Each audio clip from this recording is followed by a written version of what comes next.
312. Rooted in one's mind. 312. Year 280 continued. Hoya was not a young woman. She took the appearance of a regal, mature woman, and the very moment she walked into the Lord's mansion it was clear to everyone. Maids, butlers, soldiers, guards. They all could feel it in their souls when someone who possessed the air of holiness, and for the lord of that town, his opinions shifted the moment she walked through her door. Holy. 1,000 words could not describe standing before one who speaks with the weight of divinity. Hoya and the priests were normal for the rest of the Valthorns. But for these folks of Twinspace, they cannot even begin to explain how unique the sensation was. The local lord stood in the presence of a high-leveled priestess with her powers in full swing. Though fleeting, or momentary, a priest is an extension of their god. A priest is the conduit between reality and the powers of God as written in the system. The lord blinked, as the sensation hit him. For a lord who had never met a true holy man in a world with few holy existences, it was akin to seeing for the first time. How? Hoya did not bow or kneel, her words divine, but she may as well have been a succubus. There really was no difference at their level of power. The lord wasn't very strong, likely only level 30 to 40, and so, his resistance crumbled. Greetings, town lord. It seems Eons saw it fit to arrange an opportunity for me to convince you of our truth. Would you like to join us in our crusade? There is a promised land for us, but it is not free. It is one that we have to earn ourselves. The lord was enraptured, and in a single meeting, converted. Hoya made it look easy, and some lords were ever weaker than others. One lord done. Hundreds more to go. A crusade for the demonic continent would now stir the world into a frenzy. New ships would be constructed, aided by the Valtrian Order's craftsmen. Perhaps, Magisar should have used the priests to speak to the mages. The faith was far more potent and infectious than they expected. Year 281. The Order purged all of Magisar's demonic hives. What's left are just small patches of demons and corrupted land. A matter of time before the world is truly devoid of demons. The Magisarian economy hinged on food harvesting and mineral collection. Due to a lack of hard metals in their world, most of their goods were constructed and reinforced with magic. The hero-created floating towers were the primary exception. With peace, that meant old harvesting locations and mining spots could be restored, and trade routes resurrected. Most of this didn't need her involvement. A great thing, and so, the Order focused its efforts on recruitment. Training mages for the next batch. New schools. Lausanne and the Order recruited some of the friendly mages, thankfully not all were stupid enough to side with the Tower Masters, and a few new schools were constructed. Children of Magisar did not have the old biases of their parents, and they did not inherit a fear of the land. Like the lizard folk, the children would experience a world so different from their parents that it was hard for them to understand. The Order's priests would have to heavily step in to manage this generational transition. The Order set up a total of 10 new magic schools across Magisar, and unlike the Tower, the new schools were large academy-style buildings replicated after the various magic schools of Treehome, but staffed with a joint team from both the Order and also the local mages. The Order didn't have that many mages to spare, so each of the schools could only have about 5 to 10 level 70 to 80 mages, and the rest would be Magisarian local mages. The Magisarians used to have magical carnivals, tournaments. As recorded in their historical documents, so she revived old tournaments and events between the towers, and added these new academies into the mix as competitors. Now that the demons are exterminated, in theory, the Order should gradually cut off the towers and let them return to their old ways, similar to Treehome. But Eon's mercy left a mark on the old leadership, and none of the successors dared to lay claim to the respective leadership roles. So the Order's mages continued to rule in place of the Tower Masters. To make the best of what was already done, Lausanne and Blackthorn replicated the Council of Representatives of the Central Continent, and made each of the towers nominate a group of 5 representatives, to represent their interests to the newly established Magisar Council, housed in the new city. Delveardian. Crafters vanished. Tens. Hundreds. Entire workshops somehow robbed overnight with not a sound or witness. Vaults filled with sunsteel, sunmetal and void weapons are all gone somehow. A great theft of people, weapons and resources. The kings and rulers of Delveardian were in panic. Many wanted to comprehend what in the world happened to their nations. Even in the greatest of Delveardian's war machine academies, multiple masters just vanished overnight, along with all their gear. There was a noticeable sense of dread in the yards, that even the forge master of the yards, the former king, patrolled the place extensively, along with his best warriors. But even full security didn't help when powerful order operatives placed everyone in the yard to sleep. Those that vanished were housed in a series of secret new homes in new cities, in a series of new cities throughout Delveardian. Built into old sunmetal and sunsteel mines, the crafters and builders from the Order had quickly constructed new, fortified and heavily magically reinforced cities hidden from view, and in places normally inaccessible. We called these the new Delveardian cities. Carved out of old mines or dead mines. An underground path was constructed that connected these new Delveardian cities to the regular dwarven towns ruled and managed by Lord Sundus and his peers. These cities were basic but functional, but what truly made them realize that they were now working with crafters who were from other worlds were the singular object placed in their heart, along with the strange crystals that surrounded them. The rift gates at the heart of the Delveardian cities. These oval-shaped gates were massive objects of otherworldly origin, and the dwarves could tell these were not made by dwarves. Stolen. The void mages explained to the dwarves. We took them from the demon worlds. The demons used them to invade our worlds.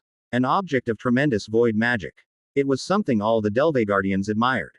Many of the crafters often walk around it and keep trying to figure out how it's made. Even my crafters had not figured it out, and actually, it made me wonder how did the demons even reach the point of having such powerful technology. Were the demons some kind of technological creation by a powerful being from the past, and the rift gates were also one of their creations? If so, their creator must have been some kind of truly powerful crafting god. But no matter, the reason why we placed the rift gate at the heart of these cities was simple. Alka promised them the glory of war, and we intended to deliver. Delveardian would face its own demonic attack in a decade or so, but the pathways between the two worlds grew stronger day by day. Our void mages could amplify that connection and travel to the other side. And so, as a small battalion of the dwarven war machines prepared, the void mages activated the rift gates. You will be the first Delveardian dwarves to ever set foot on demonic worlds. Alka encouraged them. Now, go and fight the demons. There was a roar from the first dwarven force, and they walked through the rift gates riding their war machines. The demons on the other side were small, and resembled the hellhounds and dog-headed monsters, and the larger creatures were gigantic versions of these hellhounds and had 3 heads. They breathed fire, and that fire smashed into the magical shields of the war machines. Alka watched, a little amused how out of shape they were. The dwarves panicked, unsure how to fight the demons. The Order stepped in to help calm their nerves briefly, while a few of the Order folks quickly reminded them what they needed to do. This was the first trip, of many, many more to come. They fought for a while, for what was half a day, and then, the rift gates opened again, this time to bring them back. Alka gave them a mission to establish a foothold on the demonic world, and the dwarves accepted. Groups of Delveardian dwarves from all over the world came together, and somehow formed into cliques, and rather than fight each other for real, Alka merely gave out rewards for those who slaughtered the most demons. Had a good time. Alka smiled at the block master. He was among the first group that rode their war machines to the other side. No, not really. It was bad. The block master conceded, as he reviewed his own performance. We were out of shape. Alka nodded. A lot of room for improvement. Fighting demons is quite different from fighting each other. It's quite chaotic, and there are many types of demons. Ha. The former block master looked at Alka. You seem exceptionally used to this. Me, not really. I spent most of my years in a workshop building stuff. It's only in the recent decades I've ventured onto the battlefield. Recent decades. The Delveardian looked at Alka, and then Alka undid his disguise, and transformed into his older, usual self. I'm much older, block master. The domain holder sat with the dwarves as they rested back in their home. Ah, that explains it. And here I was wondering whether the new generation are truly so impressive. They are. Alka laughed. With the regime we put my fellow warriors through, they come out as strong as you within a decade or less. That was something that was met with an uncomfortable silence. How are things back in the yards? The block master asked, as he too decided to redirect the topic of conversation. Tense. The king and the yardmaster are still trying to hunt down the culprits. That's not going so well for them. Have you not been able to sway them? No. They tried to kill me. Alka said, and laughed. At some point, it's not worth it. I've got most of the good people I wanted, and we've stolen quite a few of their war machines.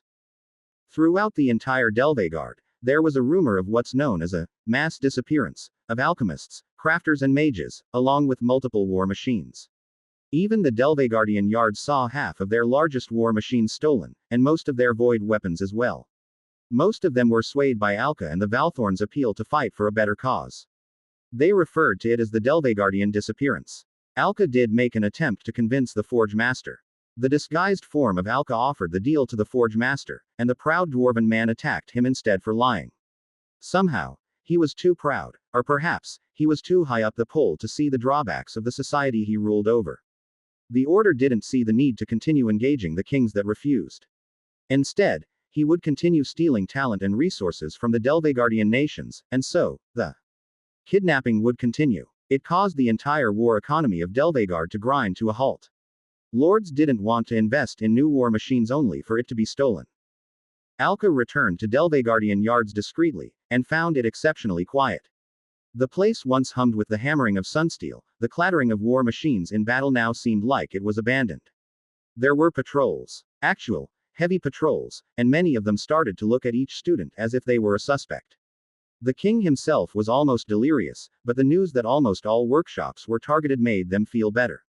War machines were rigged with spells and artifacts to ensure they could be located. But it was trivially easy to remove them.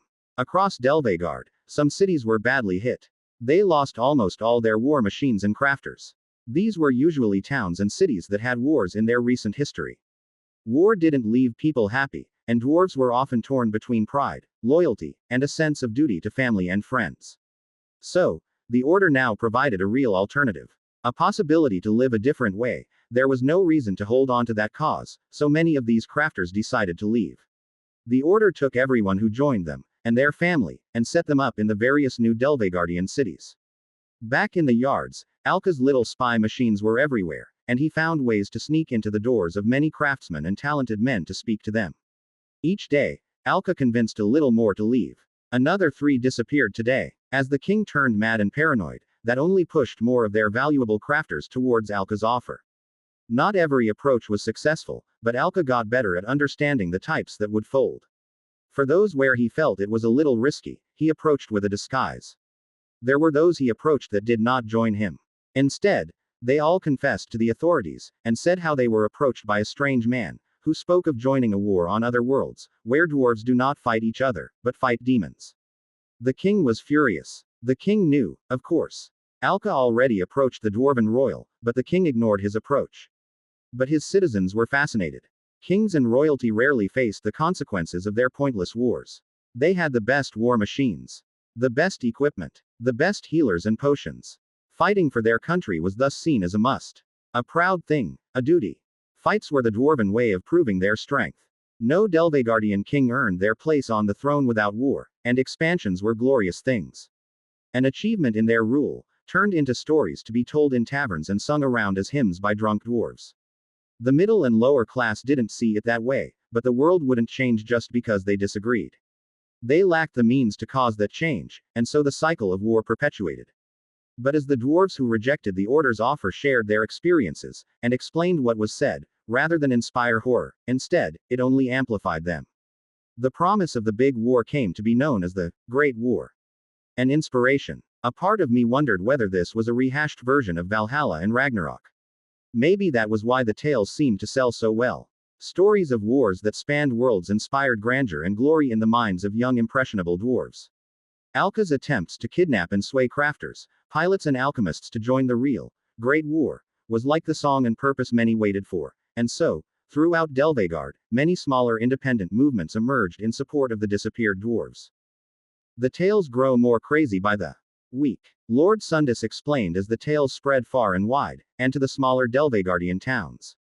Thus far, Alka and the Order's great kidnapping mainly targeted the large workshops, academies and crafting institutions. Then, Lord Sundus's spies reported of a planned execution of a crafter. The tales of one such craftsman spread so much among the populace that it caused great distress and fear to the ruling class of one of these affected dwarven city. The craftsman was decently talented, at around level 50, and because of family concerns he rejected the offer.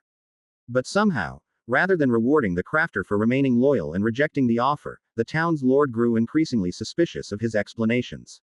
This fool is spreading false stories. The town lord hauled the crafter dwarf to the town's square, and intended to publicly execute him. There is no great war out there. These are lies spread by those who deserted their post in town. The crowd watched in horror as the town lord picked up the executioner's axe.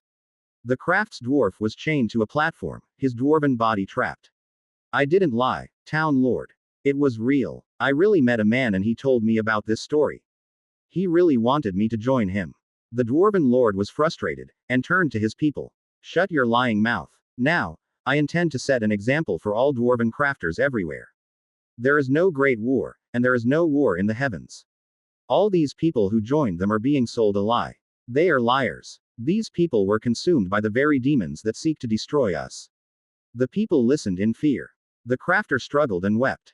My lord, I did not lie. I have chosen to remain in the town out of loyalty to you, my lord. Please, do not punish me for my loyalty. But the dwarven lord did not buy it. Speak no more, liar. These evil words merely convinced the town folks of your lie. There is no great war. This is all a plot to weaken us all. He lifted the axe, and then, a voice boomed in the entire town plaza. Somehow, the town lord found himself unable to move. A kind of paralysis or stasis magic had locked everyone in place. Crafter, if you were given a choice again, would you choose differently? The voice asked. The crafter stared at the town lord's axe. There, on the execution platform, surrounded by a crowd of spectators, the choice was clear. Anything else was death. In the dwarven lord's eyes was madness. Paranoia. Fear. His loyalty was not rewarded. And so he chose differently. Yes. Yes. I will join the Great War. The dwarven lord struggled against the magic that bound him, and by sheer will, the dwarven lord broke free of the magical bindings. He quickly swung his axe downwards, towards the crafter's neck. Shut your lying mouth. The axe came down with force, a dwarven lord's strength behind it, and instead it smashed into the wooden platform. But the crafter had vanished. Instead, they saw the remnant swirl of a teleportation portal. The town lord looked around in shock. He blinked, before he screamed. Guards. They must be around here. Find them. A roar erupted in the plaza. The dwarven lord's guards and soldiers scrambled and searched the plaza. They found nothing. The spectating crowd were frozen, but they talked.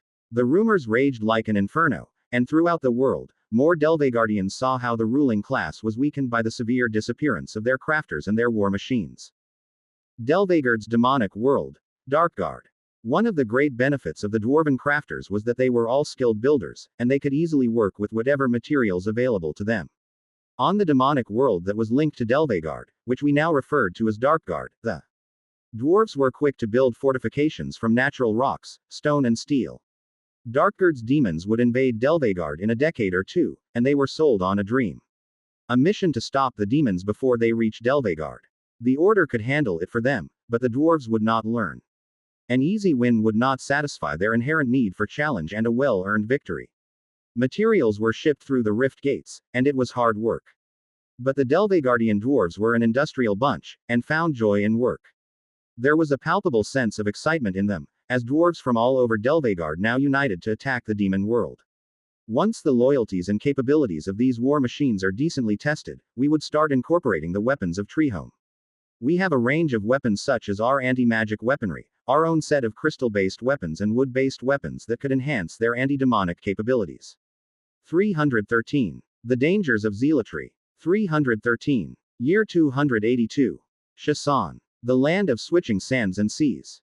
Lumuf dropped in and watched Emperor Aranuel's men work. The emperor and his group of followers had quickly fought with some local rulers, taken control of one of the towns, and declared it as the new Hawa capital of Shasan. He had even styled it the holy city of Hawa. They'd worked quickly to gain one town. It was their first year on a foreign world, and for them, they did not have the systems or processes on how to set up a new outpost on another world. Interestingly, we found both Michael of Museo and Olivia of Olpash, both on Shasan. It's interesting that both of you are here. Lumuf smiled as he visited the Emperor's new office. The void mage that helped send them here did provide a list of people he had transported over, but Lumuf thought it strange and wanted to see for himself. It is only right that we stand to support our fellow brother in faith in his quest to expand Hawa's reach. Michael answered. That is so, that is so. How have you found the experience so far? Different. Olivia answered. The people of this world seem unsure of their faith, as if Hawa does not exist to them. I don't blame them. Hawa really doesn't exist here. I'm sure you have noticed when you attempt to tap into your god's power. Olivia frowned. There is an imprint that exists in the system, and priests can tap into that. But that connection is stronger in worlds where the god's presence is stronger. By the same measure, Hoya and my other priests' connection to me is stronger in worlds where I have a node, and weaker in worlds where I have none. But not defenseless, because they can also tap into the system, and the system is everywhere. It was quite like connecting through a rootnet, versus speaking through message. We both intend to spread Hawa's faith, and strengthen Hawa's presence. In time, this drawback will fade. Michael supported his compatriot. Then good luck with that. I wondered whether Michael and Olivia would find a weakness in the Shasanian psyche and tap into a vulnerability in their hearts. If they could, maybe they would be able to sweep through Shasan like Hoya as well. Twin space. The new converts were zealots. Those new to the faith were driven and eager to prove their faith, and it was frightening. Did I really want to use this power? That was something I asked myself as I watched the trilogy priests whip the population of about 10 towns into something not too different from a passionate bunch of looters. The promise of a bountiful land, salvation from their current suffering, and the gospel of prosperity made me think of my own interactions of similar religious institutions. Was this what I had in mind? The town lord stood obediently as Matriarch Hoya took the stand, and she swayed even more nobles to her side. Matriarch Hoya, the king now wants to raise an army against us. A passionate zealot reported. A convert. Spies. It was surreal that Hoya had built an entirely new structure of zealots centered around her and her closest advisors. Johann and Rune stared at each other and even asked her, "You sure you didn't use some kind of mind control on them?" Hoya chuckled at the domain holder's suggestion, but Twinspace's expansion would be led by Hoya, just like how Lausanne controlled Magisar. We needed to give the level 140s greater responsibilities and hopefully push them towards a domain. Oh, not at all. They believe in the promise. A crusade. A cause. Now this is the moment we must guide the fire. We're playing with fire. Johann observed. This could very easily turn against us. Oh, it can. Which is why we must tend to it carefully, feed it. And clamp down on those who do not fit in our faith. Hoya said as she heard the reports from the various zealots. If the king wants an army to fight us, then we will have one. Now, my fellow faithful of Eon, we have nothing to fear. What do we, those gifted and blessed by Eon itself, have to fear from these faithless men? Johann and Rune were a little uncomfortable. I think using priests offensively might be a mistake. But its effectiveness was incredible. The various nations of Twinspace were dumbfounded by how quickly the Temple of Eon spread, and how these priests of Eon appeared out of nowhere and converted thousands in mere weeks. Some kings immediately launched purges against Eonic believers, which somehow only emboldened those faithful that they were right. They fear us because we are right. Hoya roared in a fiery sermon to the new zealots, as she recited a verse from an invented book of Eon. Even in Eon's homeworld, there are those who do not believe. And just like us today, those faithless men waged not one, but 2 crusades against Eon. But we do not fear them, because just like Eon, we will prevail. They attacked us. They will stop us from trading. But they will eventually give in. Because they lack faith. The crowds everywhere bought it, and the fires of zealotry formed into an army Hoya called, the Defenders of the Faith. Twinspace was no stranger to occult faiths. Over the centuries, there had been many charismatic individuals, who had used their powers of persuasion to create a cult. The difference between a cult and a faith was thin, and the only difference was whether a faith had a link to real power. I feel bad that we are manipulating them into this shit. Johann admitted to Hoya after the sermon. But what is the alternative? A status quo where they are aimless, purposeless, and do not contribute to the security of the realm. Hoya said, not all people have the same potential to rise and think for themselves. But that doesn't mean they cannot contribute. With faith, we can tell them what to do. This isn't far off from what the white statue is doing. Johann said, oh, I was actually inspired by what the white statue did and believe that Eon can do it too. It is why we should. The masses of Twinspace and its massive population are wasted in their current state. Reproducing in large quantities but not amounting to much. The wider worlds would benefit from their increased productivity. It isn't really that different from what Alka did on Delveardian. I am giving them a purpose, packaged in the form of faith, and they have accepted it into their hearts and minds. Damn. Johann said, I still think it'll bite us in the back someday. Consequences that Eon can deal with. Hoya smiled sweetly. You should head over to your dragon worlds. And get back to work. We'll need an army of drakes and dragons. Religious ceremonies were common throughout Treeholm and Branchhold, and often they were used to provide small-scale blessings that lasted a long time. A blessing to a young child to grow up healthy, a blessing to somehow recover from injuries, a blessing for clarity when studying, and so on. The power of a priest was mainly manifested through blessings. They could replicate the blessings of their patron god, often to a lesser degree. A power of the system. It was the equivalent of tapping into the system's concept, that an entity like Eon exists. My general conceptual understanding is that a person's faith, a person's soul, these are the two things that power the system as a whole. The world faith system, this offshoot and variant of the existing system, merely tapped into that faith directly, rather than through the entire system as an intermediary. An army, raised by a threatened neighboring king, marched on the converted towns, and the towns raised an army to match them. Though there were actual soldiers among them, in the end, it was mainly an army of peasants armed with sticks and simple tools that walked to the field of battle. Hoya could have called on the order to act. But she didn't. A part of me thought this was crazy, but then, Matriarch Hoya, as the lead Valthorn member of the Twinspace expedition, had full decision-making authority. As the worlds grow, I must delegate. And I must allow them to make mistakes. I could feel Hoya's loyalty, and I knew she did not doubt. Sacrifice. Participation. They are all necessary for real faith. To experience fear, and to be saved. She said gently, as there were about 10 other lower-leveled priests around her. She held in her hand a broken branch that she collected from my main body. The opposing army was 30,000 strong and comprised mainly of actual soldiers. The converted zealot army was about the same size, but only a third of it were actual soldiers. Hoya watched and prepared a ritual. Over the decades, the triology priests developed rituals and abilities, and they were most effective on the weakest segments of society. A blessing was an additional wind of strength behind an already strong warrior, but for the weakest soldiers, it was transformative. The priests began to sing. A hymn. A chant. A call on me. A call on the system. A prayer to me. A prayer to Edna. If Edna was here to witness it, maybe she would feel crazy embarrassed about it. Yet Hoya could say it with a straight face. With full faith. Commitment. Seriousness. Perhaps it is the nature of priests in our world, that they must believe in those that are their friends. Their reporting officers. And the stick vibrated with holy power. A priest tapped into the system, and through the system, it channeled a memory of my power. Charge. The enemy general roared. Slay these heretics. Slay those who seek to venture to the demon continent and go against our old traditions. The generals activated a range of abilities that supported their army. The peasant army looked afraid, but there were a few generals who converted over to Hoya's faith, and they too activated skills to counter the enemy general's abilities. But Hoya had planned this. The priests wanted this. In a way, manipulative. Don't let them get too close. Hoya said to the generals. She could have started the blessing earlier. Protect us as we call on the powers of Eon. The zealots immediately shouted in defiance. Protect the matriarch. It was not necessary. An army of 30,000 couldn't get past Matriarch Hoya's shields even if they all attacked together.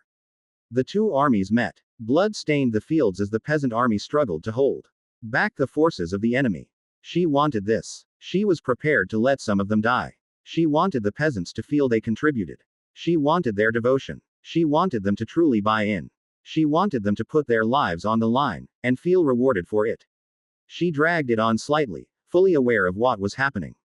Was it really necessary to convert people to the faith this way?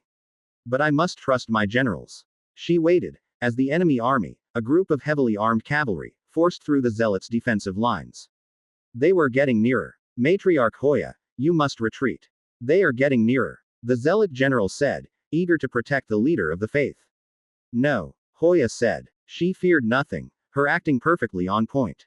There is nothing to fear when we are right. At this distance, the enemy cavalry roared. They could even hear them curse her. Charge. Let's grab that succubus's head. Kill her and destroy this heretic cult. Hoya smiled. The zealots on her side tried their best to protect her. Protect the matriarch. They roared, and a few of her loyalists died, as the enemy's spear pierced through their flesh. Let it be known that I do not fear them. Hoya commanded. Her voice somehow could be heard everywhere. It was a priestly ability to give sermons even to a large army. Zealots of Eon, your faith will be rewarded. She finally triggered the blessings she dragged forever. It was a form of dramatic timing.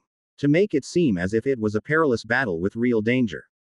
The enemy's army wanted to punch through the defending zealots, and claim their heads. Then, a large-scale blessing spread throughout the army of peasants and soldiers. The zealots suddenly felt a surge of strength. For those under level 30, this surge felt like it added a good 15 levels to their strength. For those under level 50, it still was a respectable 10 levels of extra strength. The enemy cavalry's charge slammed into a wall of magic. There is nothing to fear. Hoya roared. Our God has answered our prayers. Crush them all. The blessed army turned into a frenzy, as the sudden surge in strength heavily flipped the balance. The war that the zealots should have lost on paper, turned into a decisive victory. Then Hoya fanned the flames of fear as she held the heads of the slain enemy generals and declared to a listening army of peasants and soldiers. My fellow zealots, our cause is true. They will claim we are heretics. They will claim we are evil. They will claim everything is wrong. But are we afraid? Amplified by the moment, the death, the slaughter, the adrenaline and high of a victory. They roared and answered their shepherd. The peasants and soldiers present all roared, no. As I somehow sensed many of them experienced a conversion of their classes. At least 1,000 of those present gained an Eonic class variant that day, because I could suddenly feel the presence of many new believers. Hoya turned the army of zealots into an army that would put their life on the line for her. They would cut their flesh off, sever their limbs and kill their family if she asked. I watched in equal parts awe and horror.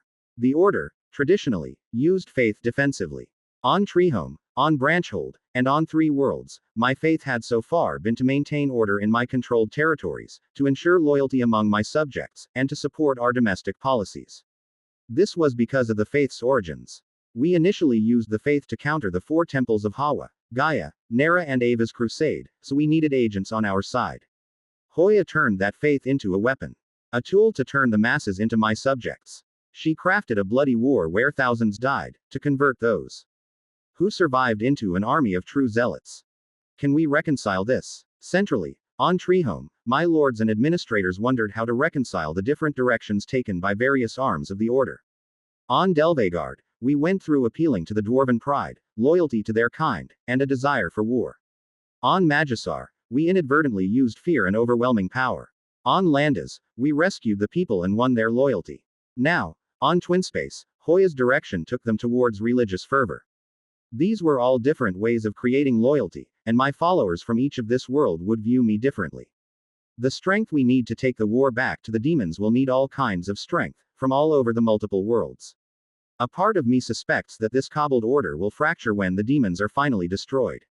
At least, at the lower parts of society. But another part of me found it beautiful. It is the part that found beauty in chaos. That it is only normal for loyalty and faith to take many different forms. This messy, incompatible nature of everything is perfectly natural. 314. Divinatory. 314. Year 283. Hoya was the voice of God in the eyes of men, and when she spoke the people listened, entranced. It was as if she held their hearts and wielded the masses as her limbs. The first victory sparked fear. An army that gained levels from battle, even if it was from the blessings of a higher power, was a threat. Each victory added to their strength, and the nations of Twinspace feared her rise. Assassins were sent her way, but just as if to prove her divinity, she allowed an assassin to stab her with poisons while she gave a sermon to the masses. The power of Eon flowed through her, and through it, there was no poison that could match the tree god's restorative powers. Each attempt on her life only magnified her position amongst the eager believers. Miracles entrenched her place, and her powers, even if they were executed through the might of the order's machinery, only made her seem more godly. Hoya and her group of priests traveled from city to city, preaching along the way. An army walked with her, but cities that received her had already lost the moment she was allowed through the doors. It meant their propaganda had spread so strongly that a city wanted her there.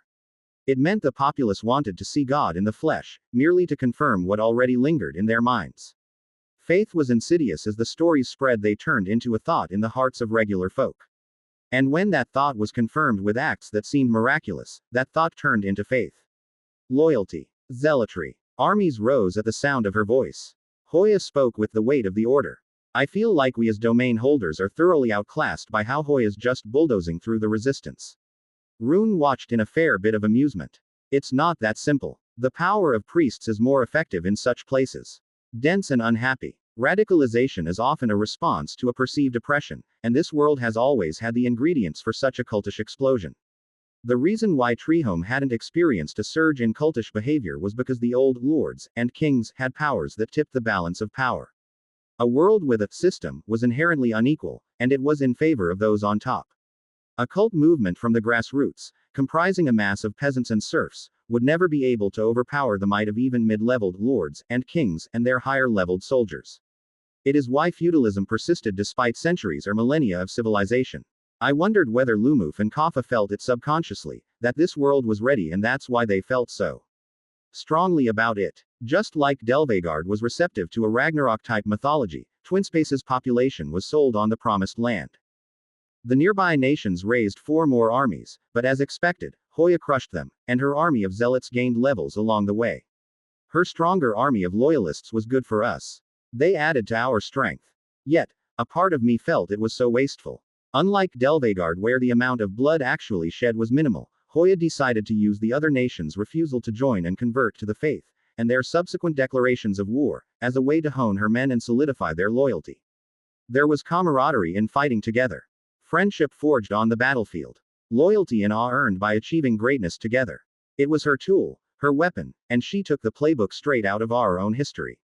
Our past. Freshka's expansion became the inspiration for her war, and her small council of priests worked extra hard to produce propaganda. That era, when we came to take over the central continent about 1 to 2 centuries ago, came to be referred to as the First Ionic Revolution. Propaganda was the whip, the masses her workhorses. This was Hoya's moment. Her army of zealots came to be known as the Undefeated Army as more and more zealots were sucked into the cult of the tree. Merchants carried the propaganda far and wide, and the constant string of victories amplified the insecurities of even faraway nations. In just 2 years, she had managed to gain control of a quarter of the overpopulated continent. Kings and lords surrendered quickly, many overwhelmed by her zealots. Some kings and lords were dragged out to the streets by bloodthirsty zealots, captured and treated as criminals. The strength of Hoya's followers grew with each successful expedition, and soon she was surrounded and supported by a fairly large number of level 50 to 60 individuals native to Twinspace. Hoya doled out special blessings to those who acted as her champions. Generals, captains, administrators, lords, and even kings. Further away, Hoya was referred to by those against their expansion as the Temptress of Eon. Seductress. Succubus. The false prophet of a false god. It was really familiar. I remember being accused in a similar manner, and it was partly why triology priests emerged. Back then, I did it out of spite. If the 4 temples accused me as a false god, I might as well live up to my name and build a faith around me. Parallels. In life. In time. My past struggles with the first crusades was now her inspiration to start a new crusade. Life is surely fond of rhymes, even if the verses and words change. Kaval. Aben and Edna decided to take a leaf out of Alka's experience, and both decided to try a hand at the art of making swords, the Kaval way. The creation of these descendant swords on Kaval was a spiritual affair, and surprisingly, it wasn't really that hard to walk up to one of these swordsmiths and ask. Though the actual access to the hero swords itself was heavily guarded and the actual master swordsmiths were treated as a member of the faiths of Kaval, most individuals were granted fairly easy access to learn the basics.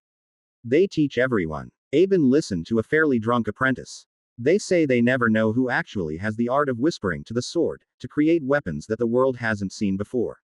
In the larger cities of Kaval, the great hero swords and the knights were given titles, and they were often known as the inheritors of the descendant blades. The swords themselves did not choose their masters, and so the best weapons were in the hands of the kings and lords. But descendant swords ultimately lost their blessings, and so, the great kings and lords perpetually needed to replenish their treasury with new blades. But the priest-smiths struggled to forge better blades than what they'd already made. For Edna and Aben, the basic courses in making these descendant blades were pretty much standard steelworking, but with an additional step of prayers. The temples and all the priest-smiths advocated praying extensively and creating altars in the workspace itself to encourage holy weapons. It was an affair so deeply intertwined with superstition and unusual traditions that didn't really lead anywhere, that the two generally concluded that the Kaval swordsmiths were pretty much attacking the issue with mainly luck. Each city essentially built their own superstitions on what worked, but because there was no attempt to share how descendant weapons were made, the locals didn't really know what worked and what didn't. Most assumed their current methods worked well. For Aben and Edna, they were both already highly leveled, but making weapons was not their strength. So, Edna approached the former hero companion of Kaval, Shuan, and asked her to accompany them in their journey throughout Kaval. The former hero companion Shuan had a whole list of superstitions of what to do, and copying them didn't seem to work. Edna wanted to somehow replicate a large quantity of these hero descendant swords and hopefully use it as an alternative means of creating strong weapons. The Knights of Kaval were also a decently leveled force. Actually, Aben stopped Edna about a year into their exploration. I'm starting to have second thoughts about the merits of this world. Really? Elaborate them, Edna said. Edna believed that having a wider variety of weapons was helpful. Kaval is a strong world thanks to the presence of the descendant swords and highly leveled knights, but outside of the growing hero weapon, I think I've exhausted any potential avenues to any improvements here. Aben said. I recommend swapping for a group of high-level blacksmiths to learn the locals' way of making these hero descendant weapons and then opening a recruitment center to recruit talented squires who were passed on from receiving their hero swords. Edna thought about it for a few days and realized Aben was right. Kaval's knights had overlap with Edna's own knight-boosting abilities, but ultimately, it wasn't all that different. Then the demonic invasion occurred.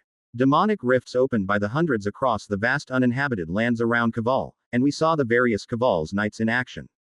They handled it well, with the senior knights all about level 80 or so, and augmented with powerful descendant swords. It gave the senior knights the ability to match up with the demon champions and win. We did notice one area where they were weak. Armor. The hero swords and their descendant swords gave their users tremendous offensive power, but the knights were frail, relying solely on their levels and what little armor they had. Even the swordsmith priests focused primarily on creating new swords, and so, the development of physical armor for their knights was still fairly basic.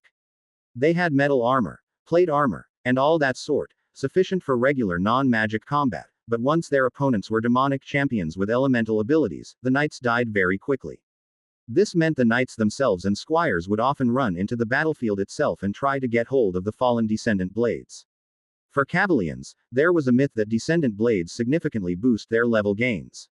But for Edna and Aben, the demonic attack was the best time to get their hands on a descendant blade for their own studies.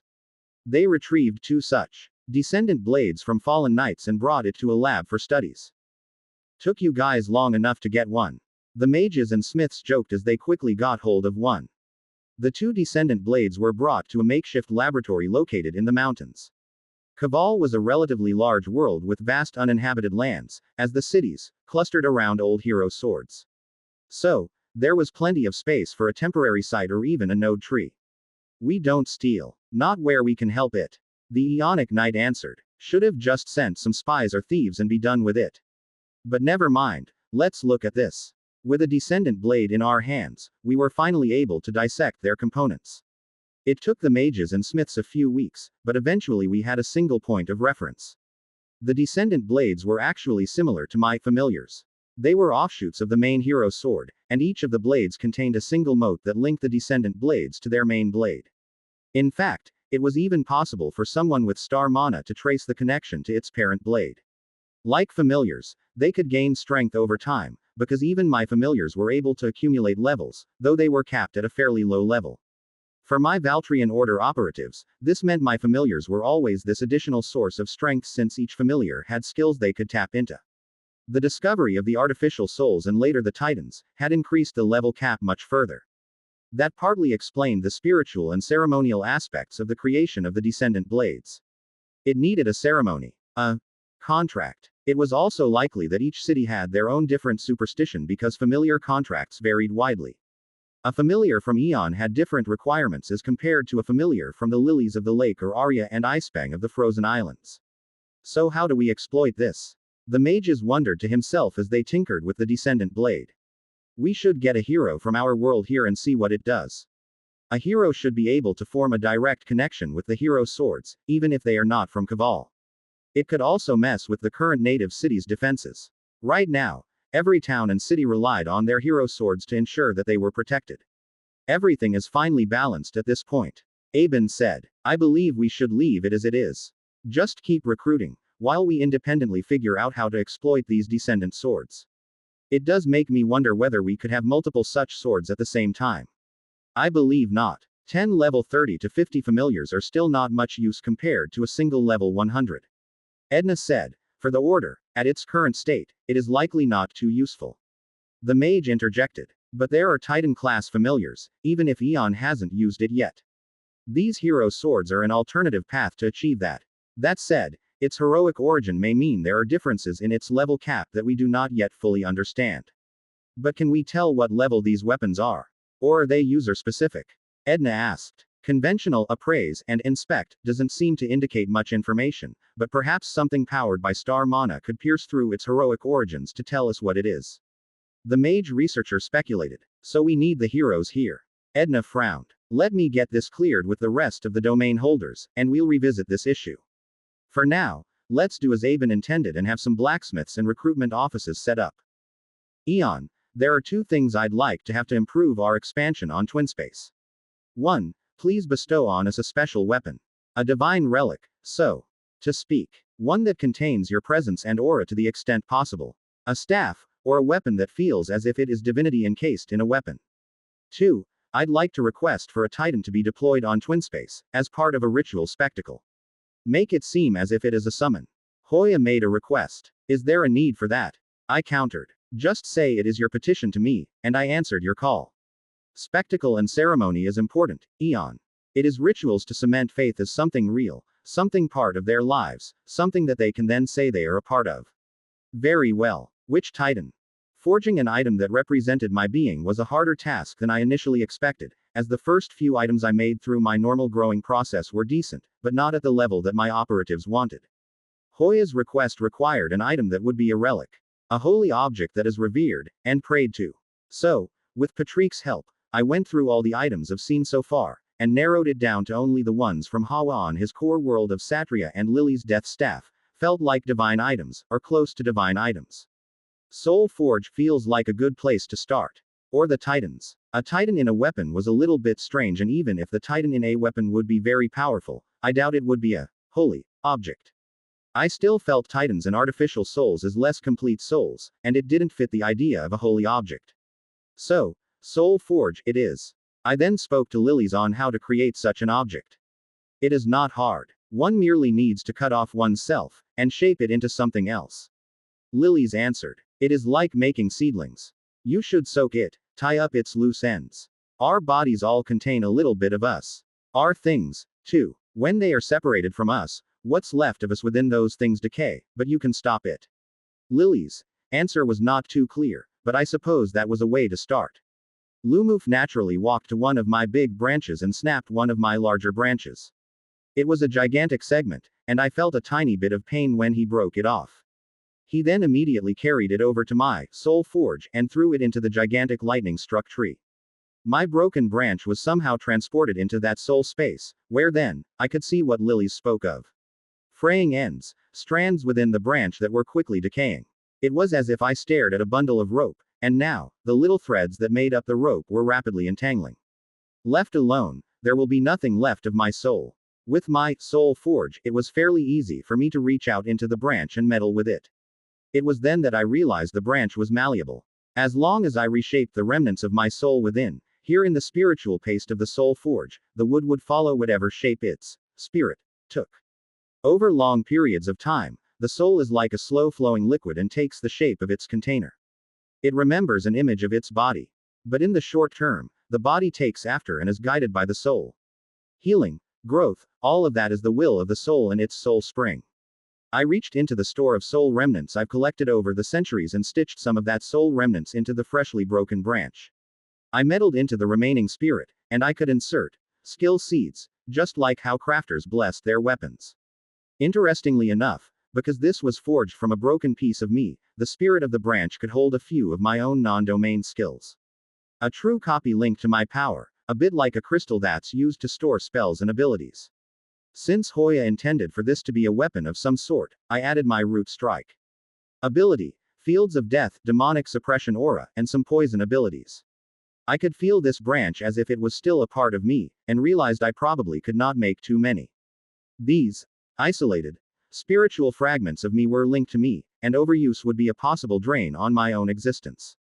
After what felt like 2 to 3 months of experimenting, Hoya finally had an object worthy of a holy relic.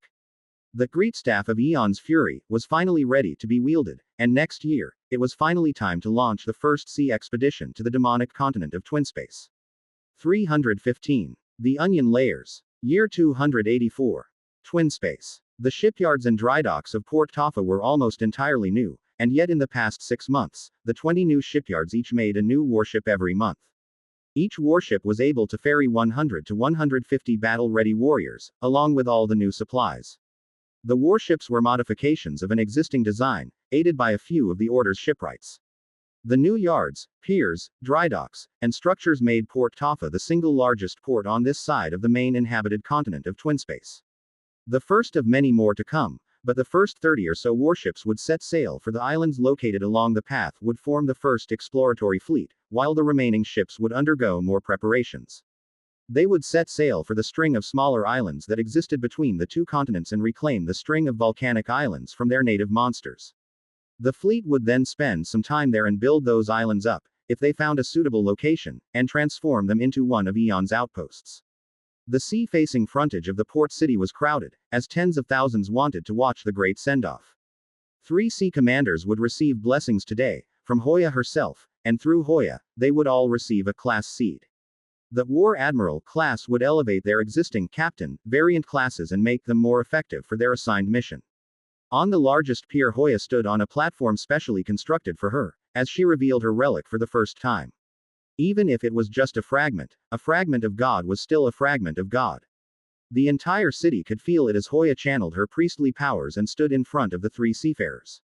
She commanded them to consume the class seed, encased and fused into a fruit. The priests began to sing, and the 3 dug in and ate the fruit, unsure of why they were told to do so. But it was then that all 3 of them felt their classes change. The surprise in their eyes was all the answer anyone needed. They were chosen as they were part of the loyalists. One of them was probably a skeptical believer, while the other 2 were zealots. The true zealots wept openly as they felt their captain classes evolve, and they openly praised their god. They screamed, and one of them turned to face his ship. Sailors, warriors, today we are blessed. Today he has made me an admiral. And today, we set sail for the cursed continent and drive away the demons. The crowds went wild, and the rumors flew. Did you hear that? The captain has an admiral class. Merchants said as the stories spread. This god claims to have the ability to evolve our classes. The tales began to spread. They were whispered in the taverns and crowded inns of Twinspace. Rumors regurgitated by merchants as they walked the busy trading routes. I saw it happen. The merchant answered. I was there at Port Taffa, and I couldn't believe it. It's real. You know there are abilities that can deceive your eyes. The other merchant was skeptical. But the Saintess Hoya, I cannot imagine it. If you've seen her you will. No. You're really smitten with that woman. You've just never seen her. Back on the main continent of Twinspace, Hoya continued to add more cities and nations into her growing holy empire, where she and her high council of priests existed as a ruling cabal. A holy empire. And again, in another year, she now controlled half of the continent. The other half raised an army against her and promised to brutally slaughter anyone who spread her dangerous ideology. But they couldn't stop ideas whispered secretly. Kings and lords themselves met Hoya and found themselves impressed by her presence, some charmed, some smitten. The competition for her attention only drove up the desire to prove their use. Her army grew, and her priests continued to spread. Hoya had to call on a few of her peers back from the School of Triology to set up a small school in Twinspace to train the next generation of priests and to continue carrying the ideology to even more places. Meanwhile, the journey to the islands took about 3 months, and the ships were about a third of the way to the cursed continent. The 3 newly promoted admirals crushed the monsters along the path easily. The sailors and soldiers they brought were all around level 25 to 40, but the presence of a few order operatives and priests ensured that victory was all but ensured. The archipelago was located somewhere close to the middle of the ocean. The ocean that separated the 2 large continents was generally known as the Middle Ocean. The islands of the archipelago emerged from the oceans from layers and layers of underwater vegetation and corals. So, the surface of the island itself wasn't sand, but instead, small, disintegrated chunks of corals and other forms of decayed vegetation. The largest of these had risen over the years into a small hill. It didn't have regular trees found on the main continent. Instead, a land-adapted variant of the underwater corals were the primary form of vegetation on the largest islands. An actual forest of land-based corals made for an island filled with bright colors and unusual shapes. It was fascinating, and the few priests quickly ordered that samples be collected for further study. The place itself was magically quite dense, and so the monsters that spawned in the area were magically strong. In a different world, this unique place would likely be preserved as some kind of national park or place of interest. We could raise the earth and create artificial islands, like we did on Treehome. One of the priests suggested to Hoya. It may not be necessary to tamper with the surreal beauty of this island just yet. Eon would prefer to have such beauty remain untouched, as we did on the other worlds. Hoya thought about it and realized raising the earth in a place where the seabed isn't so deep was feasible. So, a few Valthorn earth mages warped in and found a patch that wasn't that deep. The unique corals were quite spread out, untouched for centuries if not millennia because no one actually came here, and so, we selected a patch of soil and raised it up to serve as an outpost. We would need it in the future to supply ships and patrol the seas. The artificial island amazed the sailors, but they had to quickly get to work.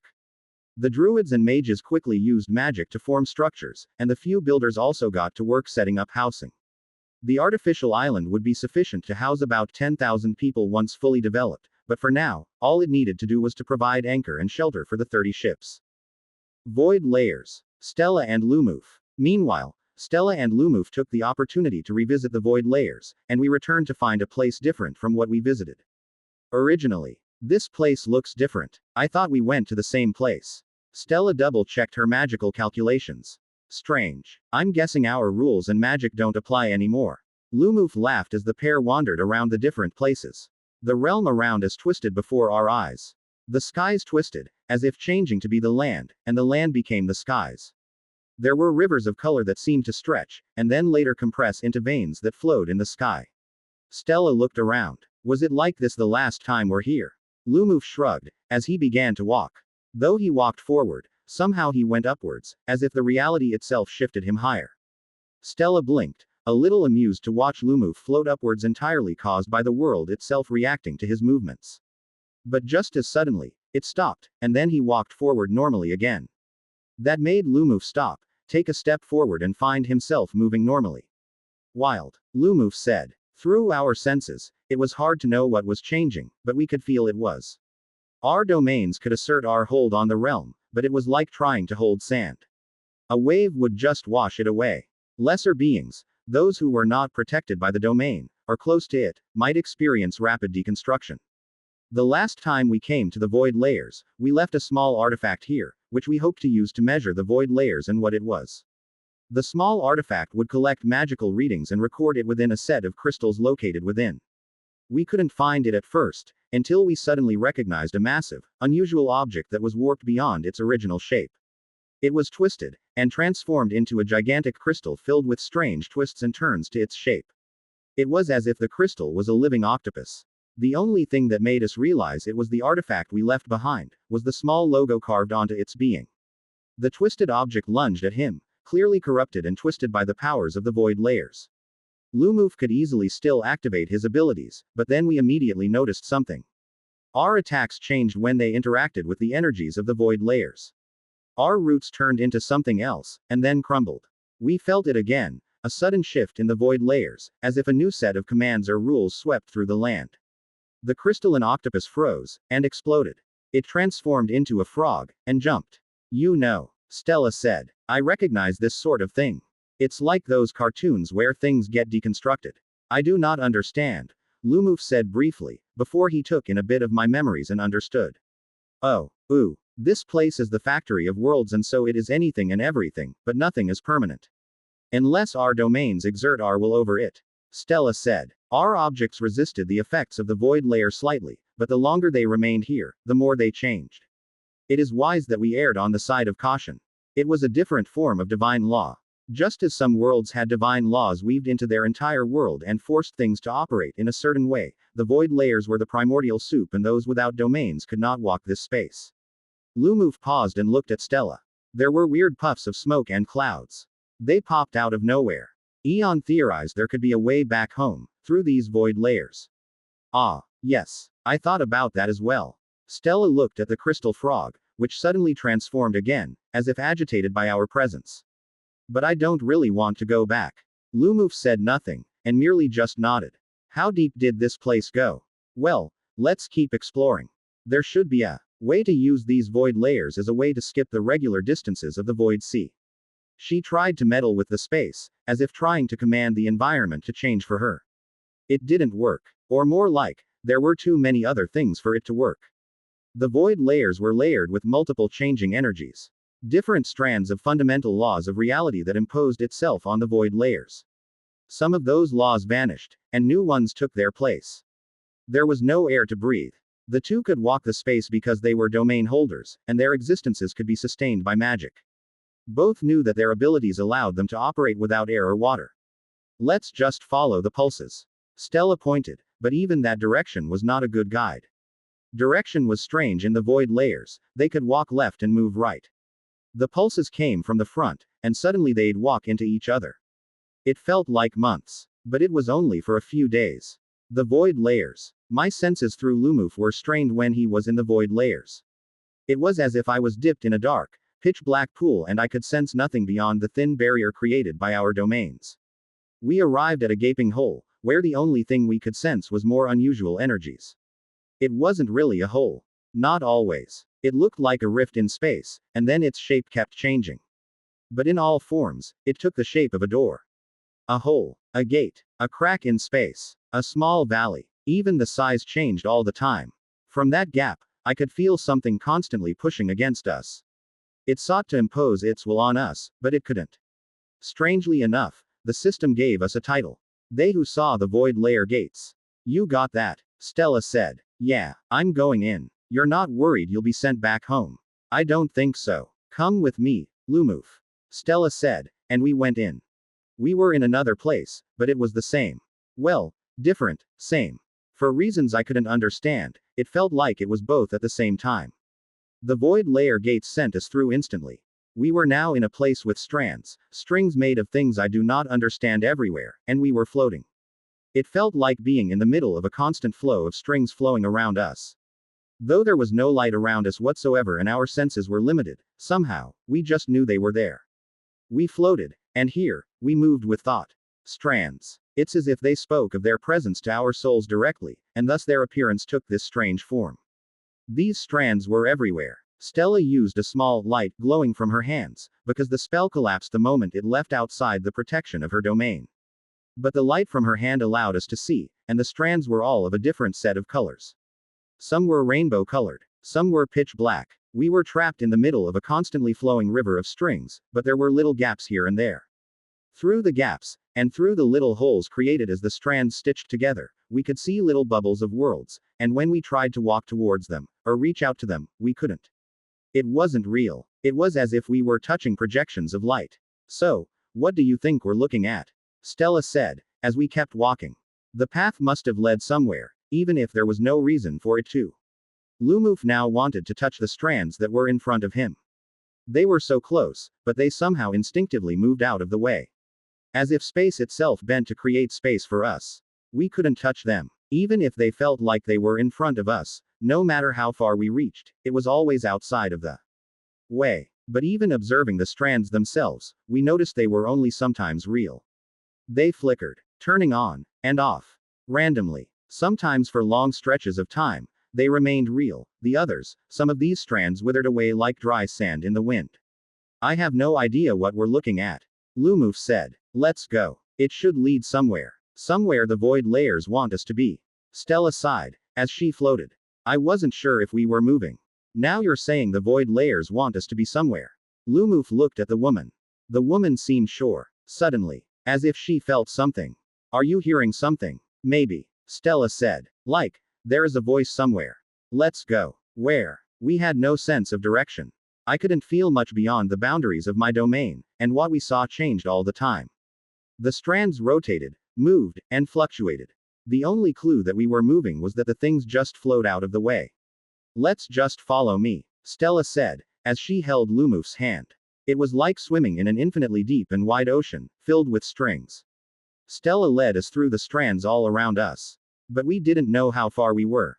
There was no frame of reference, while the strands surely changed, but what and where were we going? They continued for days. And then the days turned to months. From afar, I was unsure whether we were moving. But Stella assured us we were. The void layers had a waypoint somewhere. It had a marker that she could feel, and we were getting close. 316. Peeling back. Void layer's second layer. Lumuf thought it felt like years, but it wasn't. It was just the sameness of it all that made time seem to stretch out. How many days have we been moving? Lumoof asked Stella. If he didn't regularly check in through our mutual connection, it almost felt like he was lost in the ocean of strings. At times, the strings looked fat, like gigantic long earthworms. Sometimes they resembled colorful eels, wriggling and wobbling just out of reach around them, never quite touching them. I don't know, Stella said, but she soldiered on. Keep going. We're almost there. I've been thinking about it for a while, but actually, this is a familiar feeling. A familiar feeling? Lumoof asked. I couldn't pin it down, and kept wondering where I felt this feeling before. But you know, I learned void magic from the Zealotans, and the Zealotans have a mind state where the void forest feels like something similar. Rather than strings, instead it was like a constant slurry of mud. Oh, it's different then. The avatar wasn't sure where Stella was going with it, but humored her. It is, Stella said, and then she stopped. I think we're here. The strings just stopped moving, and without us fully coming to the realization, we were suddenly not in that part of the void layers anymore. The layer below felt normal. There was soil, albeit blue soil. There was a sky, albeit a brown sky. There was a sun, albeit a black sun. But it was somewhat normal. Compared to an ocean of strings, this was normal. So, why are we here? Lumoof looked around and touched some of the soil. The world didn't feel magical. Instead, it felt thoroughly devoid of magic, and all their magic would have to come from within them. This would be a dangerous world to be stuck in, if they didn't have their own internal ways of generating magical energy. I have no idea, Stella said, but it is a different layer. My senses tell me that much. Let me just lock this layer in. Lumoof gave the woman some space and so spent some time walking about the clearly lifeless place. It was as if it was a failed world. After a while, Stella looked like she was done registering the place into her own record of the void layers. At least we're out of there. Lumoof looked around. Does your gut feel tell us where we need to go, now? Stella blinked as she stared accusingly at the avatar. My gut feeling is not a compass. But you do know where we need to go. Don't you? The woman made a rare blush. Well, yes. Yes I do. Come. The vast lands eventually gave way to a single hole in the ground. Stella seemed to be able to feel the unusual flows of the void layers. It's like there's a flowing layer in the background. It's like water moving in a particular direction, and so all I do is follow it. Lumoof looked at her. Will this actually go anywhere? Like we're trying to find a way to reach parts of the world we couldn't do normally. Does this actually help? I don't know, Stella answered. But we have to understand it. At least, somewhat understand it. Then we can start using it. As it is, we know nothing. Something is still infinitely better than nothing. That something is knowing that there's a layer made of eels, strings, and elongated stretched objects is not exactly useful. Yes, but they must exist to do something. The void layers don't feel purposeless. They have a purpose. Either as a failed state, a graveyard of worlds, or just as a nursery for something. They exist as a result of a creation process. Stella said, but we'd known her long enough to know this was part of her theorizing. Let's go. We did, and we entered a tunnel. A vast, massive tunnel. But there were walls here. Walls that were invisible, its presence written into our souls. Yet, we could see what happened beyond the tunnel's walls. In a distance imperceptibly far away, we both saw an egg form before our eyes. A black egg, as massive as the world and more. We walked and kept walking along that tunnel, fully able to see what was around us and what was ahead. As we walked further, we could see further, deeper into a giant swirling black object. Then we couldn't proceed any more. There was a barrier, made of a tremendous amount of void energy, blocking our path. It was transparent and yet visible to our souls. A gigantic puzzle in the shape of an ever-changing door. A door that we could not open, no matter how much force or energy we exerted on it. It was a mechanism present within the void layer. Perhaps, a protection from things that the void layer didn't want others to touch. What in the world? Stella frowned as she tried to get past it. She looked at Lumoof. Use Eon's power and try to hit it. Lumoof did, and with the full strength of my powers, we attacked this invisible barrier. The sensation was unusually clean, as if my powers smashed into a perfectly repelling rubber wall, and the recoil was just as perfect. Ouch. It's not going to work. From the recoil, it answered everything I wanted to know and realized how poorly made the demon's void barrier was. Whatever it was that the demons used to block the rest of the worlds away from our eyes, it was nothing compared to this. This was incredible, and from that single hit I knew I was dealing with something that was created out of the very laws of the multiverse. This was the system itself saying no to us. I don't think I'll break it with more power, no matter the number of times I hit it. Stella frowned, and yet she felt a connection to this mechanism. It's a lock, and I will need enough void mana to get through it. I have an inkling how to get past it, but I'm not ready yet. She just knew. No. The very interaction with the mechanism and barrier fed the knowledge to her. It spoke to her and imprinted into her being that she wasn't ready. She stopped and looked at Lumuf. We'll return when I'm stronger. I think I need to reach level 250 to get past this layered lock. Whatever this is, it is made as a fundamental law of this layer, and we won't get past it without fulfilling its requirements. That is a very high bar to reach. Lumuf looked further, and it was clear that there were other mechanisms in the way. And it won't be the last barrier. If one wants to pursue the truth, it lies beyond this thing. Let's go home. Stella looked back at the black swirling object that stood at the very end of the transparent tunnel. It wasn't black anymore. Instead, it started to change color. There were more eggs around us, each a nascent world preparing for birth. Lumuf looked at it, and back. Was this really something to the demons? This felt like one of those hidden stories that went far off course from our goals. It may not be worth it. Our goal is to stop the demons. I know. But I think this, just maybe, this is something for me to chase after all of that is over. Stella looked, and she created a portal to bring them out of the void layers. Year 285. Mountain World. The arrival of the Demon King was long overdue. In the past 3 years, the demons' rifts were a minor affair, since our Valthorns ensured that none of these demon rifts ever caused any significant damage.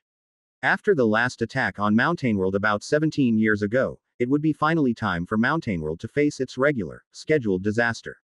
It was slightly late. We'd been monitoring the connected demon world for the past 3 years, and didn't detect much movement, and on our end, we didn't want to trigger another demon comet by attacking the demon world directly. So we allowed it to play out as usual. Over the next few years, there were quite a few demon kings that would spawn.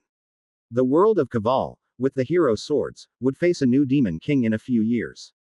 Whether we followed Edna's plan and allowed for a hero to be summoned, or deferred to Stella and destroyed the demon king up front, was still open. I personally leaned towards Edna's plan, since, if what the gods said was true, heroes really did return to that moment in time where they died, or a version where they didn't die. Yes, it would be traumatic for the hero, but with the right support system and a community of fellow heroes, we could minimize the pain, while we got a chance to fully explore the powers of a growing hero sword, and try to push that to the limits. There was quite an interesting overlap between the nature of these hero swords and the nature of my artificial souls and titans.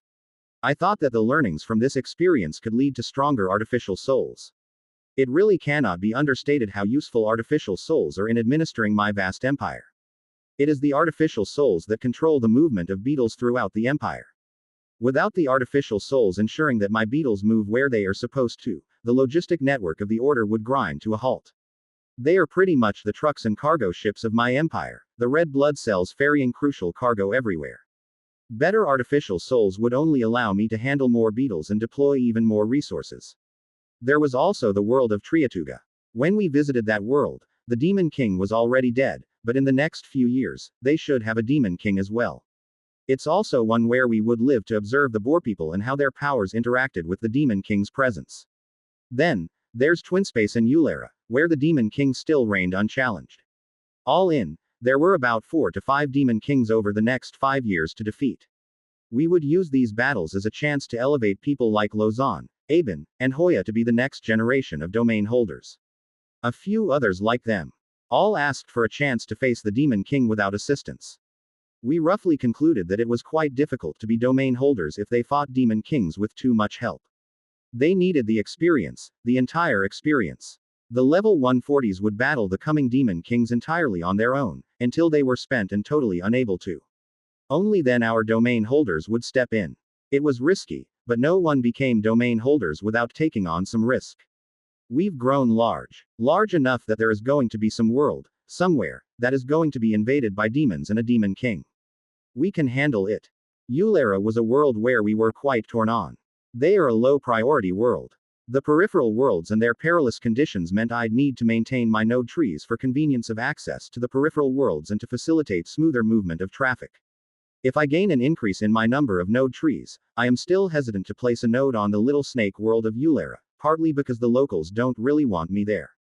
But if Snek insisted, I would spawn a node tree just so that they can have an exit route, if that day ever came to pass. Meanwhile, I spent some time checking on the city of New Eulera. The new group of Eularan migrants, who made a home on Tropicsworld, did well. The past decade of expansion and growth meant the hard part of migrating had mostly passed. Most of the Eularans now settled down, and the new generation of Eularans adapted to their new way of living. Snek hoped that New Eulera would take after the practices of the older, pre-demon Eularans, before the demonic conquest, but those records were still back on Eulera. The old Den Lords were not keen to allow those who left a chance to return. Their reasons were entirely understandable. They didn't want their ideology to spread amongst the Eularans that remained behind. So, without access to the ancient records, Snek shared stories as much as he could remember, and the builders of New Eulera tried to recreate the old cities of Eulera to the best they could. But it was a struggle. Even after so many years, the Eularan migrants were so used to the subterranean life that life on the surface was awkward, and even after a decade, there were still some parts where their behavior was strange. They were getting better. Day by day, there was improvement. From what I could see, this was probably one of the better stages to be in. The pioneer era was the time when great chances were made, new norms were formed, and society experienced a period of genuine, well-distributed growth. New Eulera was meant to be the new symbol of the Eularans' desire for change, and in some ways, it was. The younger Eularans grew up without fear of the demons, even if it would take a generation or two to fully change their ways. Just like many others, they would grow up different from their parents. The early mature and developed stage would usually be the golden era. The post-pioneer era where some structure and order would emerge, but not overwhelming. Resources would be abundant. Everyone would have opportunities to make something for themselves, ancient norms and rules would still not be so rigid, and their society would go through the equivalent of their teen and early adult years. For some societies, this was when they peaked, and it was all downhill from there, unless they went through a good process of renewal. Institutions get used to a particular way of working, and over time that creates a force that resists improvement. No, more than the ossification of institutions is the presence of immortals. It's very much true in worlds with magic, where there are existences like myself. Immortals create a concentration of power that resists change, unless the immortals themselves desired change. We are the old pillars that prevent the rot from being too deep, but we are also the barriers that prevent further improvement. The societies, due to the pervasive effects of the immortals, over time are an image, a creation of their controlling immortals' views. Freshka. The heroes had a few relatively peaceful years, and for them, they moved about and visited each other. The income provided from trading the hero items to the order was lavish and afforded them many luxuries. Some heroes, like Kefri, liked massive mansions with dancers and all that. It was a very comfortable and luxurious life, but I could tell that they were all a little lonely. Only Colette and perhaps Prabhu were less so. It's not as if the heroes didn't have friends. Many did try to make friends and successfully did so with the various Valthorns, whom at some level, could be their peers. But they were never too close. The restraints on the hero class didn't just hurt their ability to maintain their sanity. The hero class sabotaged their ability to form connections with their friends. Peers. But I'd seen how to break the hero class's constraints. I understood that it was all written into the structure of the soul spring. That white, corrupted soul spring. And so Colette also suggested something, for Prabhu, and the rest of the heroes. It emerged because Colette grew increasingly frustrated at how much she had to look after the rest of the heroes. The soul spring contains our hero class, and if you remember correctly, it cracked over time. Can you have a look into Prabhu's soul and see whether there is something in there? The heroes regularly visited my biolabs for scheduled medical checkups, once every few years. They were heroes, but it was a good habit. It kept them in generally good shape, physically. But the mental aspects were gated behind the heroic soul spring, and I wouldn't touch it unless explicitly instructed to. I dipped into the hero's soul, and from outside, it looked generally alright. Prabhu winced, but I could feel his mind struggling. I sometimes wondered whether the hero class had some level of sentience to it. At least, maybe Kaval's hero class had something different to it. I'm going to lift up your soul spring. If there's something hidden within your soul spring, or if there's some damage, we'll take it out. It was relatively easy to lift the once heavy heroic soul springs. They still consumed a large amount of energy, but given my stronger levels, it felt as if they were lesser. Stronger. I felt confident and tried to look deeper into the spring itself. The last time I tried there felt like the hero's class resisted, but this time, that resistance could not stop me. So, I noticed that some of the rocks that represented the hero class protruded into the flow of the mana. It was as if the rocks were shaping the flow of the soul's mana into the rest of the body. I lifted the stones that formed the hero skills, and as Colette predicted, there was damage throughout the rocks. There is damage, isn't it? Colette frowned, who was also along for the ride through a sharing of vision via Dream Academy. Can you fix it? My spiritual tentacles touched them, and the damaged rocks were fused back together. They were not really actual stones, but more like representations of a hero class. Was all this some kind of wear and tear? I did not recall such damage in my Valthorns, as I have done similar checks on them. Was this the engineered decay of the hero class? The heroes experienced skill decay after they defeated the Demon King. This decay. Was this where, in their soul spring? There were some remnants, the grinded up dust, and shattered remains of these hero class stones. I picked them up and kept some. When I did, I got a notification from the system. Dusts of the heroic class can be used to seed new classes and skills and empower them significantly. Was this why there was a mechanism within the system to convert the hero classes to something else?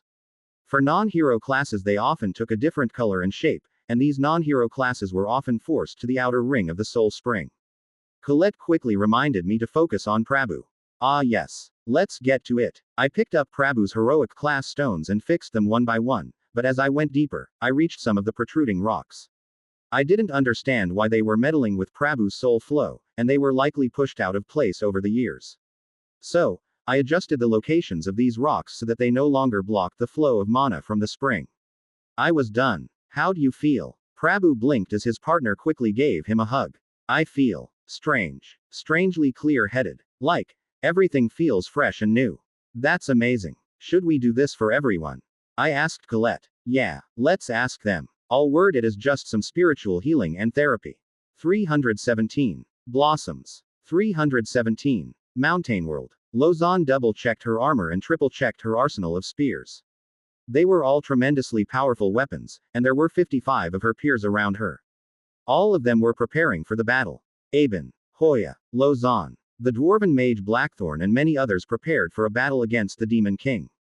55 level 140s would attempt the first attack on the Demon King, and the hope was that some of them would make it past the finish line. For some, the mood was relaxed.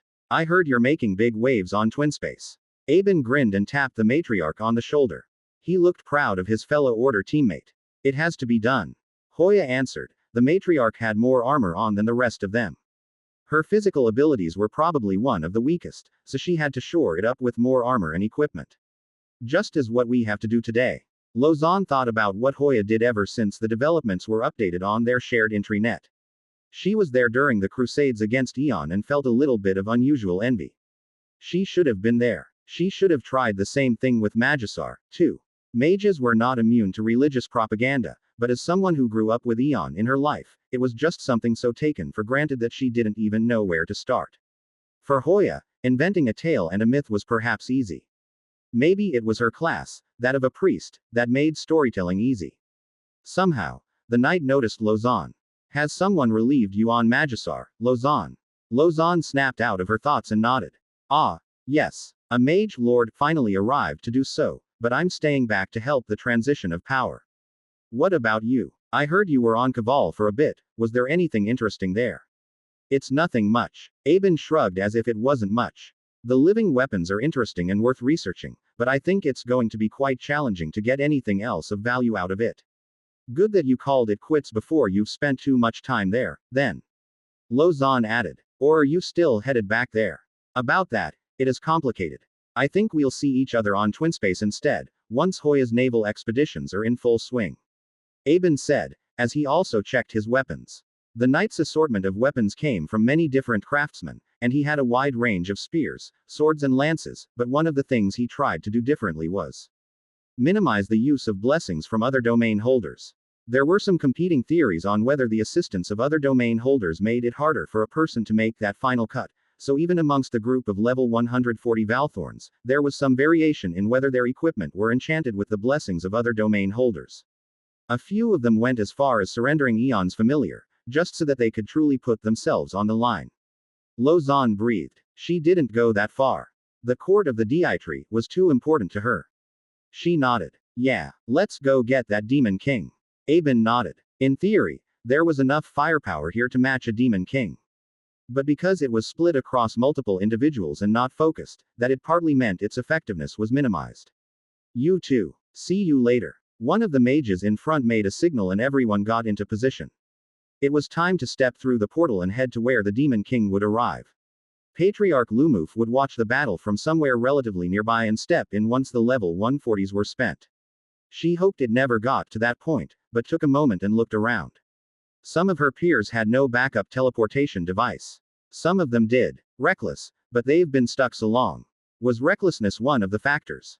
She didn't think so. But after such a long, frustrating stagnation, one step before the finishing line for years, she could understand why some of them tried such unusual strategies.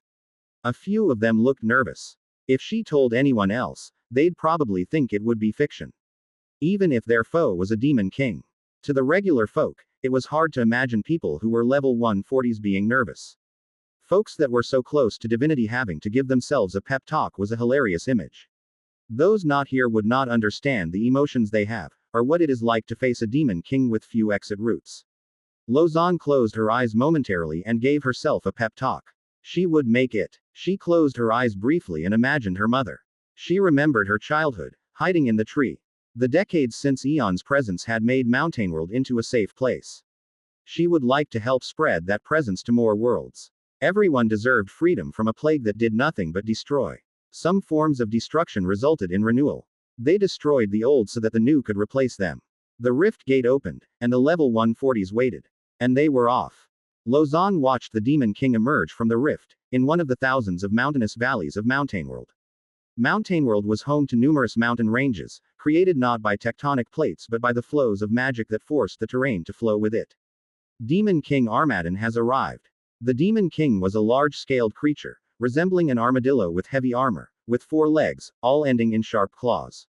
It emanated a toxic aura, and the gaps in the armored scales periodically released some kind of gas. A root mask emerged via her court of the TreeTree and covered her face. Some of the other Valthorns changed into full-body suits of armor and magical masks, while others relied on Eons familiars to create a breathing mask. Her spears charged with power, as she ran up to the gigantic armadillo demon, while the rest of the regular demons also emerged from the rift. Distractions. The skies rained with fire and magic, as the mages of the Valthorns bombarded the area with magic. These attacks quickly thinned the battlefield, and Lozan herself closed in. The poison was slightly corrosive, requiring her to activate a healing ability in response. The first strike slammed into the heavy armor and left a crack. But it was healing. She cursed and struck again. About half of the level 140s were priests and healers, and they mostly kept their distance. She struck again, as she felt the priest's blessings kick in. Her body, enhanced by the priest's strength of the divine, made a deeper strike into the armor. Try the gaps between the scales. Aben shouted, as he treated his weapons as if they were disposable. He thrusted the powerful magically charged spears and lances into the gaps, and detonated the stored magical power. It ripped a few of the scales off, and exposed some kind of flesh underneath. You've made the opening. Lozan smiled, as she dived at the unprotected flesh. The key to the Demon King was the Demon King's core. There were 2 real ways of killing the Demon King. One was to drain the Demon King of its energies. Each time the Demon King regenerated or repaired itself, it used up the energies within the core. That was its health. Once that ran out, the Demon King wouldn't be able to restore itself and would die. Of course, the Demon Core also could regenerate its magical energy, so the damage delivered would have to exceed the regeneration in order to reach the point where that is even possible. The other way was simpler. Damage the Demon's core itself. Lozan knew this worked because she had seen how Lumuf and Edna's strikes delivered damage to the core, even if it didn't hit it directly. That was key to quickly defeating the Demon King. Eon's ability to deal spiritual damage directly to the Demon King's core and mess with the rest of the Demon King's abilities worked exceptionally well and was partly why Demon Kings felt weaker in his presence. Lozan dived into the flesh herself and thrust her blade into the opening. The Armadillo Demon King responded by flooding its flesh with poison and some kind of acid. I can't stay in there long with that, Lozan said as she leapt out. The barrier created by her familiar wasn't strong enough to overcome the deluge of poison and acid. Some of her armor was already partially corroded. The mages and priests that kept their distance understood, and she was then blessed with an array of shields and barriers. Thanks. Me too, Aben said, as he briefly retreated to the mages. His armor was heavily damaged, but he managed to rip apart some of the Armadillo Demon King's scales on the other end. I'll get in from the other side. There were about 20 other level 140s harassing the Demon King, and a few of them tried what Lozan did. So far, not one of them died yet. Don't be reckless, Lozan said, as her spears glowed. Even if this Demon King is slightly on the weaker end, they shouldn't take such risks. Says the one diving into a flooded pool of acid and poison. Aben smiled as his armor somehow regenerated magically, armor shining as if it was newly forged. We are all prepared to die, milady. Our conviction is just as strong as yours. Lozan blinked, and then smiled.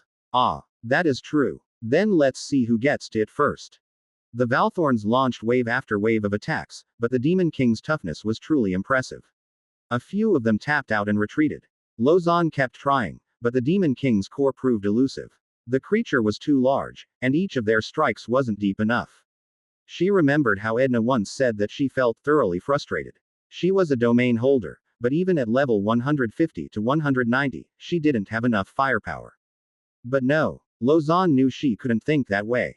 Edna was Edna. She was someone else, and her talents were different. She saw Aben run through different weapons, each of his strikes cut fairly deep, but consumed the weapon itself. She needed a way to strike the Demon King's core, and yet, could she replicate some of Lumuf and Eon's spiritual sensing ability? She activated her Court of the TreeTree and used her spiritual vision. It couldn't see through the Demon King's body. She should have been able to see through it. Frustrated, she moved much closer to the Demon King and landed into one of the regenerating wounds, stabbing her spear deep into the Demon King's body. Using the spear as a listening, sensing tool, she tried to sense where the turbulent magic of the Demon King came from. The Demon King flooded her with demonic mana. Lozan saw her skin change color, as the demon's magical energies flowed through the spear and into her hand. Aben, on the other side, slammed his sword into the Demon King's flesh with all his might. The attacks caused the demon's magical energies to wane slightly, and Lozan's own spiritual energy pushed back and regained control of her hand. Still, she tried to find the Demon King's core. The armadillo was too large. They wouldn't get anywhere if they keep attacking like this. Then, Lozan felt herself flooded with holy energy. Hoya and a few other priests noticed what Lozan was trying to do and combined their energies to bless her. The best thing she could do now was to not waste it, so she pushed her own spiritual presence through her hand and into the spear. Where was the Demon King's core located? She cursed, as she felt the two powerful forces fight within her soul. Hoya and the priests channeled their powers through her, and the Demon King's energy fought back. Keep up the attack. Aben rallied the rest of the fighters to buy Lozan some space. The rest of them launched volleys of attacks against the armadillo. Lozan searched systematically through the demonic creature and then she found it. She immediately took out a special spear and held it up. Hoya, bless the spear, she commanded as she channeled her own magical energies and abilities. The spear glowed, and she lunged it towards the Demon King's core, hidden beneath multiple layers of demonic sinew and muscles. That attack caused the armadillo to flail wildly, as the spear's energies barely grazed the Demon King's core. The attack hurt it slightly. Again. But this time, the armadillo flailed like a wild bull and began to curl up into a ball. A few of the druids and mages tried to stop it and used the weapons to hold the Demon King in place, but they were not strong enough. Lozan's spear touched the Demon King's core again, and she felt a little crack. Then, the Demon King released a powerful burst of energy. Lozan cursed and immediately moved out of the way, as a spherical explosion emerged from the Demon King. The Demon King transformed, as the explosion forced all the Valthorns to retreat. The giant armadillo transformed into a smaller, human-sized beast, and immediately charged towards Lozan with tremendous force. That's enough. Lumuf emerged, as his avatar formed. A massive shield of wood slammed into the Demon King with a thunderous boom sending shockwaves throughout the valley. Then the spiritual roots emerged. If the attack hit her, Lozan knew that was the end. We'll take it from here. Eon emerged, and the Demon King was no match for their enraged divine patron. The Demon King was slain in but a few moments later. Lozan watched the battle end and knew they'd have to try again. Demon King Armadan has been slain. That would have been the end of it, as it normally did. But then, Lozan felt the system's whisper continue. She blinked. You've gained a level. You are now level 150, and may now select a domain. You have 3 available choices. Domain of the Spirit Warrior. The Spirit Warrior is a master of weapons that strike at the spiritual heart of your enemies. You will gain a range of abilities and weapons that attack both the spirit and the flesh. These spiritual attacks are able to ignore conventional and magical defensive abilities. You are also able to bless weapons to grant them the ability to temporarily deliver attacks that pass through conventional and magical defenses. Subdomain of Eon. Eon's Huntress. As a subdomain of Eon, you gain an ability to link through Eon's clone and tree network, allowing you to move seamlessly through the multiverse at will. You will also gain a range of combat abilities similar to your patron god, to enact fury on his behalf. You are able to transform trees into Eonic war treants and also summon Eon's beetles to support you in combat. Domain of the Unchosen Champion. You once wanted to be a hero, and you've finally reached the starting point. This domain replicates certain heroic abilities you've encountered in your journey, except for the Hero's Forge, and allows you to use star mana, convert your mana to star mana, and vice versa over a period of time. You gain the ability to use and manipulate unprotected hero items without any penalty. Lozan blinked again, and then turned to look at Lumuf with shock. I'm level 150 and I have a very important choice to make. 318. The Seedling's Fork. Year 285 continued. Lozan, on Mountain World. Lozan stood at the side of the crater, the Demon King already crushed by Eon's roots. The corpse of the Armadillo Demon King was filled with roots that tore it apart. One of the roots was holding an intact Demon King's core. It would be another one for Eon's group of mages and artificers to study. But it was just a passing point of note. Her mind was preoccupied. Ascension. Something she had hoped for, and now she had finally achieved it. Her mind swirled at the choices. She had never planned for this part. After all, without knowing what the domains were, what sort of planning could there be? She looked around. Was she the only one? Aben looked exhausted, and she felt for him. He had worked just as hard. There was Hoya on the side, she seemed relieved. She also felt a little bit stronger. Hoya was in the level 140s, but she wasn't exactly at the edge.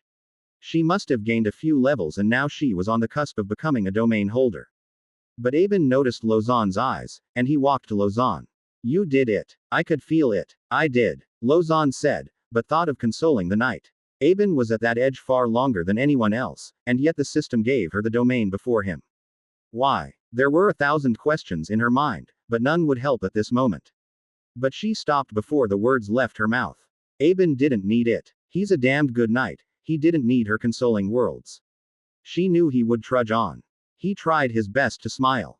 Good job. It'll be me next time. It will, Lozan answered. The rest of the Valthorns packed up. The battle was over, and it was now time for their routine cleanup. A group of mages and crafters teleported in and began to mine the space for anything valuable. Hoya walked over as well to congratulate her. Well done. Lozan smiled and said the usual thanks. There were many others who all came to congratulate her, but for now, she had something to think about. Something important that would truly shape the rest of her life. It was an interesting set of 3 choices, and she wondered how they fit in her life. Lumuf once said that one's domain choices seemed to be based on their class, and their selection of abilities, but it was also a reflection of the direction of their lives. She had served Eons since her childhood and wondered whether Eon's Huntress seemed to represent that. Her early life when she grew up under Eon's care and the later years when she served as one of the tree god's many warriors. As one of the earliest members of the Valthorns, she was sent on many missions to support the then new Freeka's issue. She speculated the first one, the Spirit Warrior, arose from her attempts at developing powerful piercing weapons, again, as part of her role as an agent of the Valtrian Order. The last choice made her think of her old Uncle Jura. She would love to see his reaction to this. Maybe she would have told Uncle Jura that her dream of being a hero wasn't impossible after all. Or maybe he would have been really proud of her. Even though it had been many, many years since he died, for a moment, she imagined him there tapping her on the shoulder. Well, who would have thought? I was wrong after all. The imaginary Uncle Jura said with pride. To think the little girl that I stopped from killing a wolf is now a champion. She shook her head, her heart wasn't ready to choose at this time. So, she looked around some more, noticed there wasn't much left to do and then said to Patriarch Lumuf. I think I want to go home and go see my mother and my 2 kids. Lumuf nodded. That's a good thing to do. Go and clear your mind. You'll need it. Maybe she should visit her late husband's grave as well. Yeah, she should. People that she should talk to before she decided on which of the three to go for. Her heart told her that she should go for the last one. It was a dream she had buried and told herself was impossible, but deep down inside, her subconscious still didn't really believe it was. As she returned to Freshka after the war on Mountainworld, there were many others that sought her attention. News of her ascension was only known to the level 140s and domain holders, but she knew it would spread eventually. For now, home. Home was her well-furnished mansion in a quiet corner of Freshka. It wasn't the first home, but it was where she had lived for the past few decades. It was here where she remembered Kay knocked some sense in her and then convinced her to rejoin the order. She should thank her for giving her that jolt she so sorely needed. And it seemed that the golem had a talent for impeccable timing. I came to see you. Kay, it seemed, had read her mind and was already in the area waiting for her. I heard from Lumuf. He told you. I would curse him for an eternity if he didn't. Kay the golem tapped her on the shoulder. One more to Eons' pantheon of future deities. Kay didn't need to drink, and yet she came with some kind of juice from one of her favorite fruit juicers. Did Lumuf tell you about my choices? That's why I'm here. He didn't. He said I'd have to ask you myself. That damned old man feeding me with incomplete information. The newly ascended elf found the golem's reaction amusing. He just didn't want to spoil the surprise then. Do you want to know? Of course I do. Kay said loudly and thumped her crystalline chest. Her biocrystalline form was so good at mimicking flesh that Lausanne still occasionally forgot that she wasn't actually a human anymore. I'm invested in your success. The two settled down in one of the reading rooms in Lausanne's mansion, and the elf narrated the three choices. In the end, Kay's choice was very similar to Lausanne's gut feeling. Choose the unchosen champion. It's the path for you to do what you've always wanted to do but couldn't.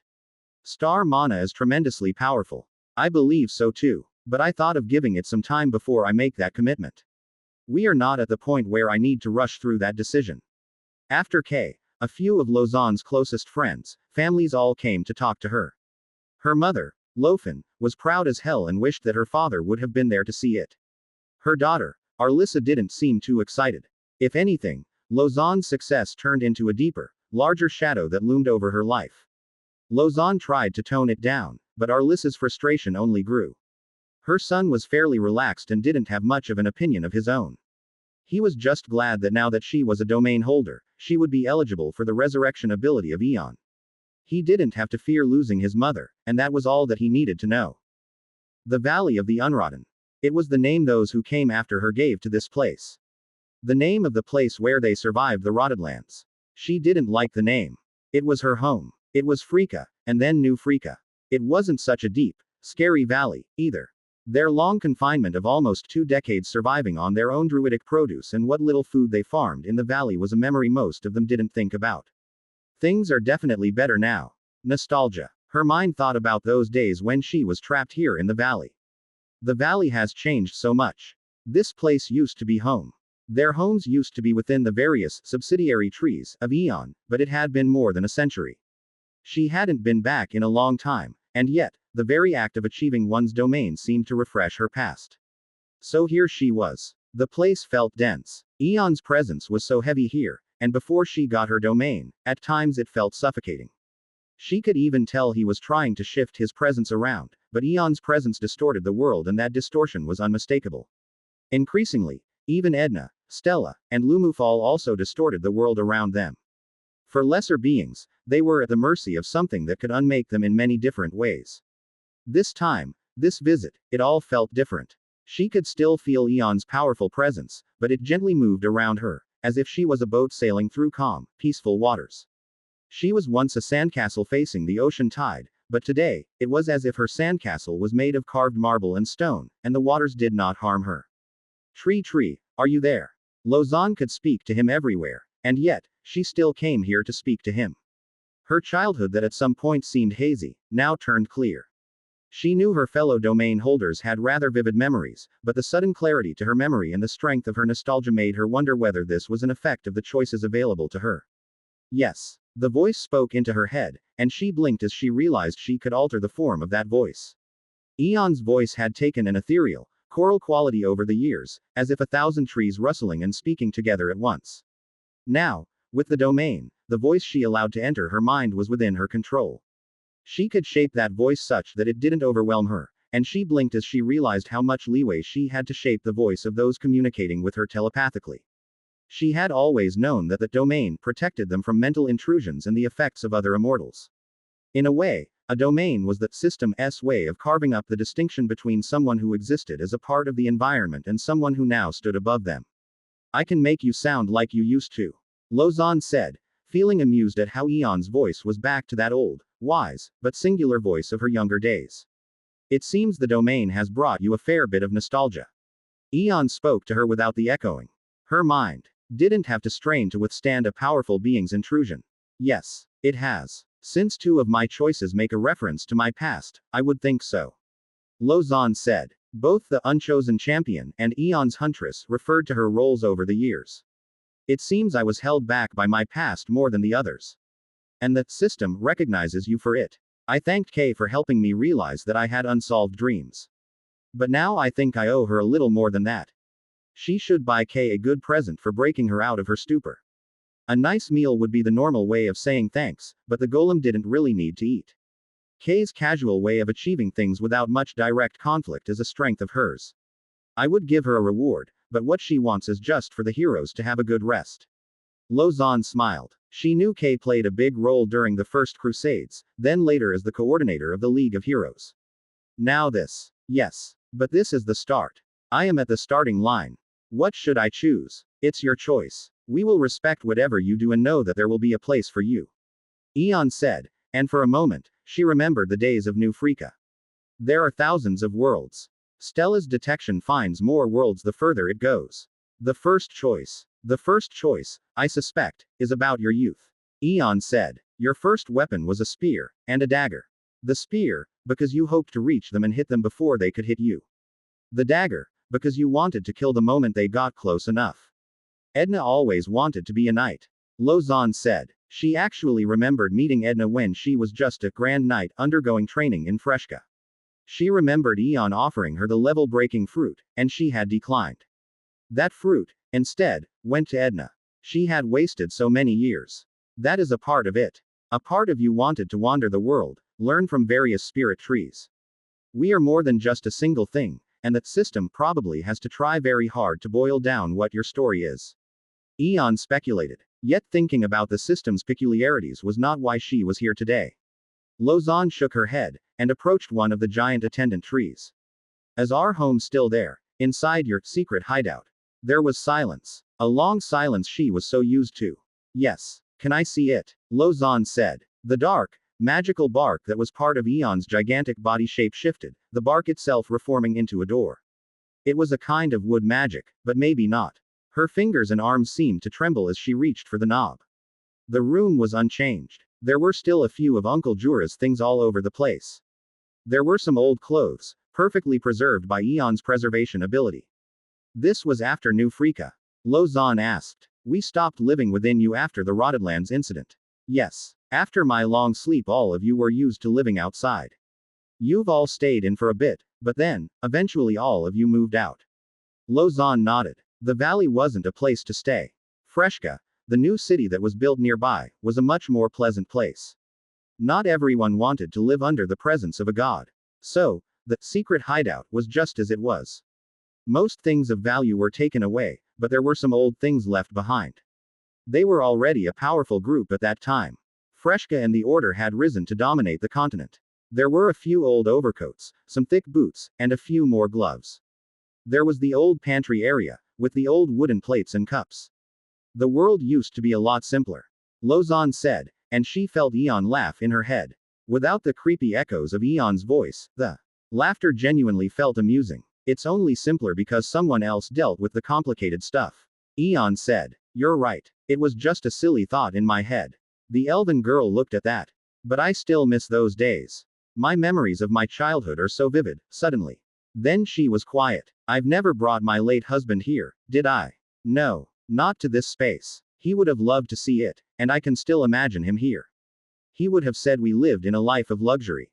Temperature-controlled and stable supply of clean water is something hard to find out there as an adventurer. Lozan laughed. We were lucky. We were very, very lucky. Eon didn't answer, but she knew it was good fortune. She knew he agreed. What should I choose? Lozan asked again. This time, Eon didn't answer with words. Instead, a door opened. She knew what it was. It led to Eon's secret chambers. It was where the old Soul Forge and biolabs were. She followed the largely unused stairs down into an old room. She remembered she was here often. She looked around, and then saw a door that she had never seen before. It opened. It led her further, deeper, down into the depths, into a secret room. It was larger, newer, and it was filled with treasures. She blinked. This room is a room of treasures. Things we've collected over the years. The various plants from all over the multiverse. The various fruits, trinkets, belongings of those who have fallen. The divine log and many others. Eon said, I kept them here mostly as a store of things, and mainly, I wanted you to see the relics we have. The divine log. The lens for the Margmarian dwarves. Special weapons used by the old, fallen warriors. Jura's old set of weapons. Lovis's old spear. The hero's items and a few personal belongings. She recognized many of them. There were things from the other elves too. Eon kept the mementos and belongings of the Valthorns that fell in battle. It was a connection to those who fought for him. Even items from the very first refugees who came to New Freaka. He needed them to augment his abilities as a soul tree and allow for the living to speak to those who recently died. It was part of what he did to ensure that their spirits were properly handled and processed through the spiritual realm. In a twisted way, it was a cemetery to those who died. An altar made of the personal belongings of so many people. It's just a place where I kept things. A treasury, if you may. Lozan laughed. Can I touch them? Try not to. The spiritual remnants of those who have left are very fragile. I keep them protected, but a touch from a domain holder is stronger than most. I see. We've lost many of our friends over the years. Lozan suddenly could remember the faces of those who used to have these things. It is. Of the first generation, only a few of you live, or remain. There were a few mementos of those who died. Things that belonged to her friends. Emil, Brislock, Wallen. She looked at them in memories of her childhood with her friends when still lived. I couldn't save them. Lozan said. That day when the Rotted Lands happened, I was too far away, and I could only reach a few. In the end it was Uncle Jura that saved us. Death was too common in that era. A lifetime of changes had occurred in the past 2 centuries, and yet, she was now effectively an immortal. There would be a lot more changes to come, and she would play a larger role in shaping that future. She looked at all the relics and realized they were exactly that. Relics of the past. A snapshot of a time that was. But she wasn't in the past. I see what you're trying to do, now. Oh, what would that be? I'm too preoccupied with the past. I should think about what will work better for the future. Lozan said. She should approach her choice without the baggage of the past, but instead, think about what would serve her well for the future. 319. Sentriments. Eon. I felt glad that of the first few elves that I took under my wing, one of them finally achieved a domain. A part of me feared for them, and a part of me still dreaded the separation of death that occurred with Jura. I would lose Lofen as well, though her eventual death as an elven woman was still at least many hundreds of years away. Life would eventually end, even for elves with their exceptionally long lifespan. That is the way of the world. But even for me, there are days when I feel a little weary. Tired. Just like Lozan said, there are times, moments, when one wished for the simpler days of the past. Now I would not have to witness Lozan's permanent death, and that was a great deal of relief. I was fond of them, the first few elves that walked the path with me. They were there for me, and I was there for them. And now, one of them would live, for as long as possible. In Lozan's domain, I had an additional anchor to my early village of Freaka days. It also felt nice, a sense of validation that my goal wasn't wrong. I had supported her in her dream to be a hero, even if that journey took hundreds of years and a long detour through many worlds. She would now be a domain holder, with the powers similar to a hero. No matter the choice she made, it was still a significant step up in her strength. So, while Lozan pondered her new pleasant dilemma, the wider worlds continued to demand my attention. Twinspace. Hoya returned to Twinspace to continue the crusades for the Cursed Continent. As of now, half of the continent's nations had already converted to Hoya's Temple of Eon. The level of expansion slowed around this point, for 2 main reasons. 1. The number of priests and agents at Hoya's disposal was limited. Hoya was increasingly concerned that once her area of rule expanded, there were not enough priests and agents to expand and properly steer the zealots.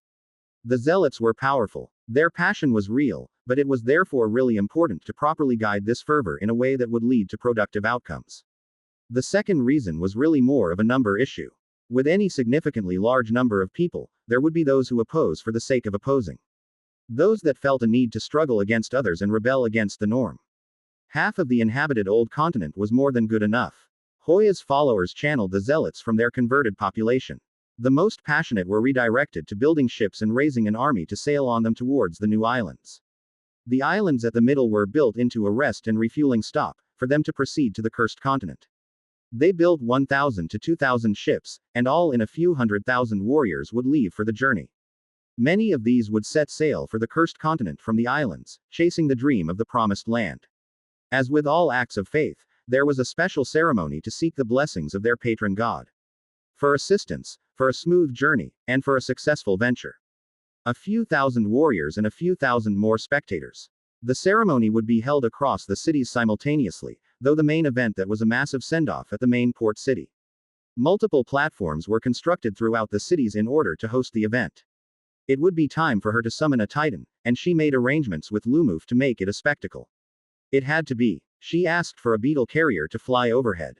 Its surreal, alien quality was something she wanted to exploit to properly cement Eon's role as an otherworldly god. The first fleet would be referred to by many names by future historians, but in general we called it the Expeditionary Fleet, and the army that went to the Cursed Continent was referred to as the Army of the Promised Land. The names were something the priests created to help their appeal in the eyes of their followers. There was a launch event, to flag off the first ships from the anchor points that would sail towards the Promised Land. On a sea-facing platform located on the shoreline of their largest ports, Hoya was once again surrounded by hundreds of thousands of spectators. Her group of priests began to sing. The singing, amplified by their priest powers, could be heard throughout the city, and it was as if everyone was sucked into a song, even if they didn't want to. The skies darkened, a mix of magic from various mages, and then, Lumuf appeared from above in the avatar form. He was tiny. He was an actor in Hoya's scheme. A role to play in the goal of solidifying their mythos. The chants continued, and Hoya's priests sang to call on their god's blessings. The song and hymns intensified, and they timed it for the moment it almost hit a crescendo. The skies above changed as Lumuf activated his avatar form. Everyone in the city looked up and saw a gigantic magical tree that covered the sun and clouds. An oppressive atmosphere descended on the entire city as their god came to their world. "We are blessed," Hoya roared. And as if controlled by the priestess, the crowd followed and roared. For a moment, the entire city echoed with the collective roar of the spectators, guided by her gentle, but stern voice. Through Lumuf, a gigantic living beetle emerged. Its size cast a large shadow that caused everyone to look up. It was larger than any of the ships that waited in the harbor, and was large enough to hold hundreds, if not thousands of beetles within its gigantic wings. Its appearance made the crowd stare in silence and awe. The beetle carrier floated in the air. Then, as if woken from a long slumber, the massive wings began to flap. A burst of wind swept through the entire city. "Our God has blessed our crusade and granted us one of its powerful servants to aid us on our journey. Together with our great expeditionary fleet, we will crush the demons." Throughout the continent, those who used some form of scrying magic to observe the event were all struck in fear, as the size of the gigantic beetle carrier overhead was myth and legend made real. Spurred by their god's perceived blessing, the first crusade sailed for the demons' continent. A gigantic beetle carrier flew above the fleet of ships, its winds helped the magical sails to go further, faster. Privately, the Order knew it was just easier to use magic. But extensive teleportation magic just didn't have the spectacle and emotional touch of a journey across the ocean. There were also not enough mages and wizards to teleport a few 100,000 warriors and their supplies over an entire ocean. But that would be solved later. The mages of the Order began construction of a large teleportation array on the de facto capital of the Temple of Eon on Twinspace on Port Taffa. Port Taffa would be given a special title as its special place in the eyes of the temple. The holy port city of Taffa would be the seat of the matriarch's primary temple, and rather than commission a grand temple, she got some druids from Treehome to grow a gigantic tree into the shape of a temple.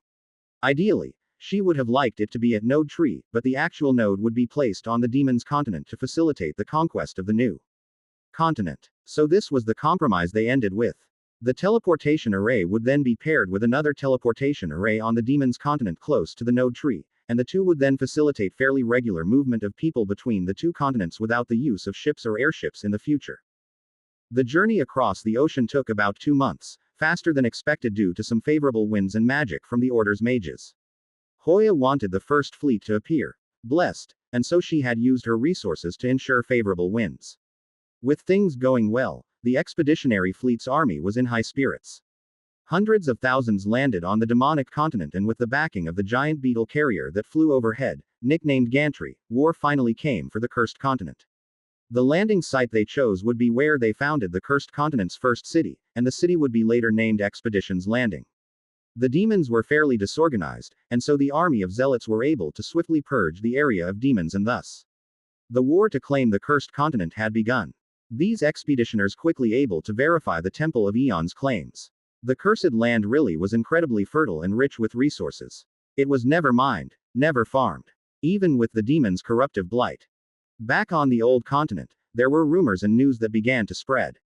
Wealth, resources, large untapped masses of potential farmland. But no one believed it yet. After all, they did not see it.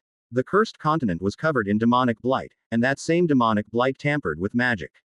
This interference was too much for most of the relatively lower-level native mages of Twinspace.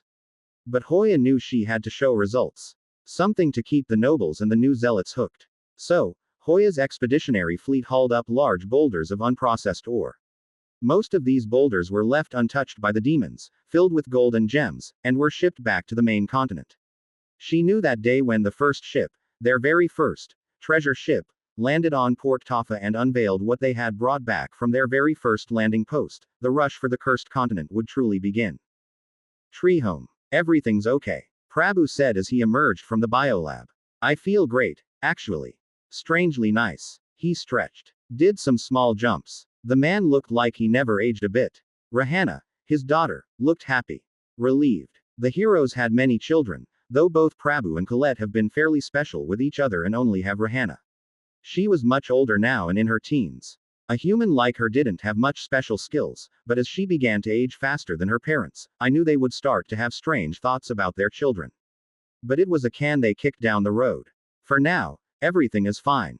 In fact, things are better. Our scheduled inspections post-Soul Spring operation didn't indicate anything unusual, but after some regular battle tests later, we discovered there were small improvements to Prabhu's abilities.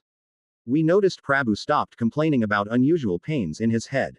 It wasn't totally gone, but they were far less painful than before. They didn't hurt him in a primal way when we spoke about topics regarding demon kings and postponing battles. He could endure those conversations and retain memories of them. I thus formulated a hypothesis that those protruding stones in their soul springs were ways the hero class influenced their minds. It warped the shape of the spiritual energy flows, and in doing so, they shaped their mind. All other classes did not have those protrusions. I've examined so many other Valthorns and individuals to know that classes do not alter the flow of mana from the inner soul. So, I quickly summoned the rest of the heroes for a similar inspection. Not all of them wanted to let me work on their souls and clean it up, but they were willing to allow me to have a look in their soul spring. I peered into the soul springs of Kefri, Adrian, Samuel, Raja and Weera and realized that they all had multiple protruding stone structures that altered the flow of their souls.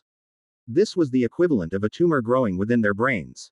It applied pressure on their minds, and thus, shaped and directed their behavior in a certain fashion. Unless they were able to thoroughly purge and clean their hero class like Colette, this did mean I could suppress and weaken the hero class's mental influences and allow them to think with more clarity. I believe if I wanted an honest discussion with the heroes, they needed to be able to think clearly. Yet, of the 5 other heroes, only Kefri and Adrian wanted me to help them fix the protruding stone structures. Samuel, Raja, and Weera all were still a little apprehensive. They were still new, and maybe, still didn't trust me fully. Raja and Weera, in the larger scheme of things, were mostly out of the Order's day-to-day activities. Gigantodragon, the world that they came from, was still fairly independent, and with the enemy demon king slain, their world could get back to normalcy on their own. They still had multiple surviving large nations and cities that could invest and rebuild their old destroyed nations, and they did. Samuel wanted to wait and see. The handsome elven hero decided, somehow, that the hero class is sacred and shouldn't be tampered with. Perhaps it was a holdover of all the education from the sacred cherry tree of Landas. Regardless, I helped Kefri and Adrian adjust their protruding stone structures and clean up some of the accumulated waste within their heroic soul springs. Just like with Prabhu, I received a little more of the heroic dust. It was a strange thing, but I wanted to experiment with it a little bit more. But with Kefri, this time I noticed there was something else in there.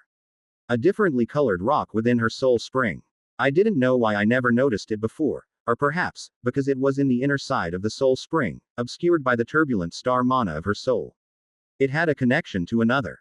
This was a part of the pact of the three between the three powers of Threeworld. It was how Jonpu kept some limited control over Kefri. Once I just gently touched it, it responded back to me and it felt like something I knew. It was a skill, a contract. A soul pact of the three. Soul pact of the three is invisible to its host. An ancient bond that ties all heroes to the three hegemons of Threeworld. It allows the three hegemons to exercise some control and influence on the heroes. I knew that Jonpu had some ways of controlling Kefri. But now I know how. I left it untouched, but I wondered whether I should let Kefri know. For now, I adjusted the rest of the protruding stones and removed the tampering effect on the flow of her star mana. 3 worlds. Kefri returned to the world of 3 worlds feeling refreshed. Her mind was clear. Clearer than it had even been. Somehow, when she stepped into her old palace, something she did out of habit, she looked around and asked herself, why am I doing all of this? The more she wandered through her old palace, she truly didn't understand what she went through. It didn't make any sense. It used to feel comfortable. As if it appealed to a part of her. What was the harem of dancing boys for? It puzzled her. The clarity of mind suddenly placed all her past actions under question, and she began to realize that they were coping mechanisms. The hero class distracted her from things. She wandered her palace, and in the end, decided to go talk to Jonpu. You've come to see me willingly. Jonpu said with a sigh. What happened now? Eon removed some of the inhibitions of the hero class. Jonpu sighed. He should not have done that.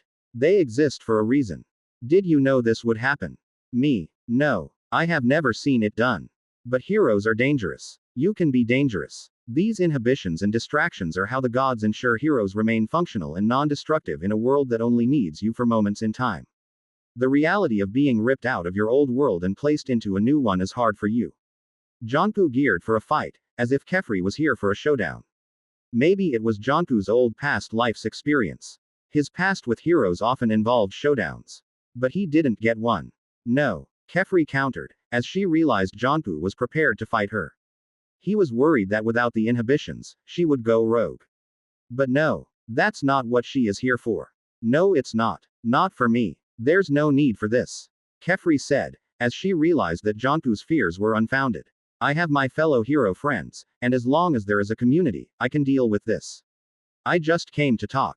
That made Jonpu a little puzzled. That is quite a surprise.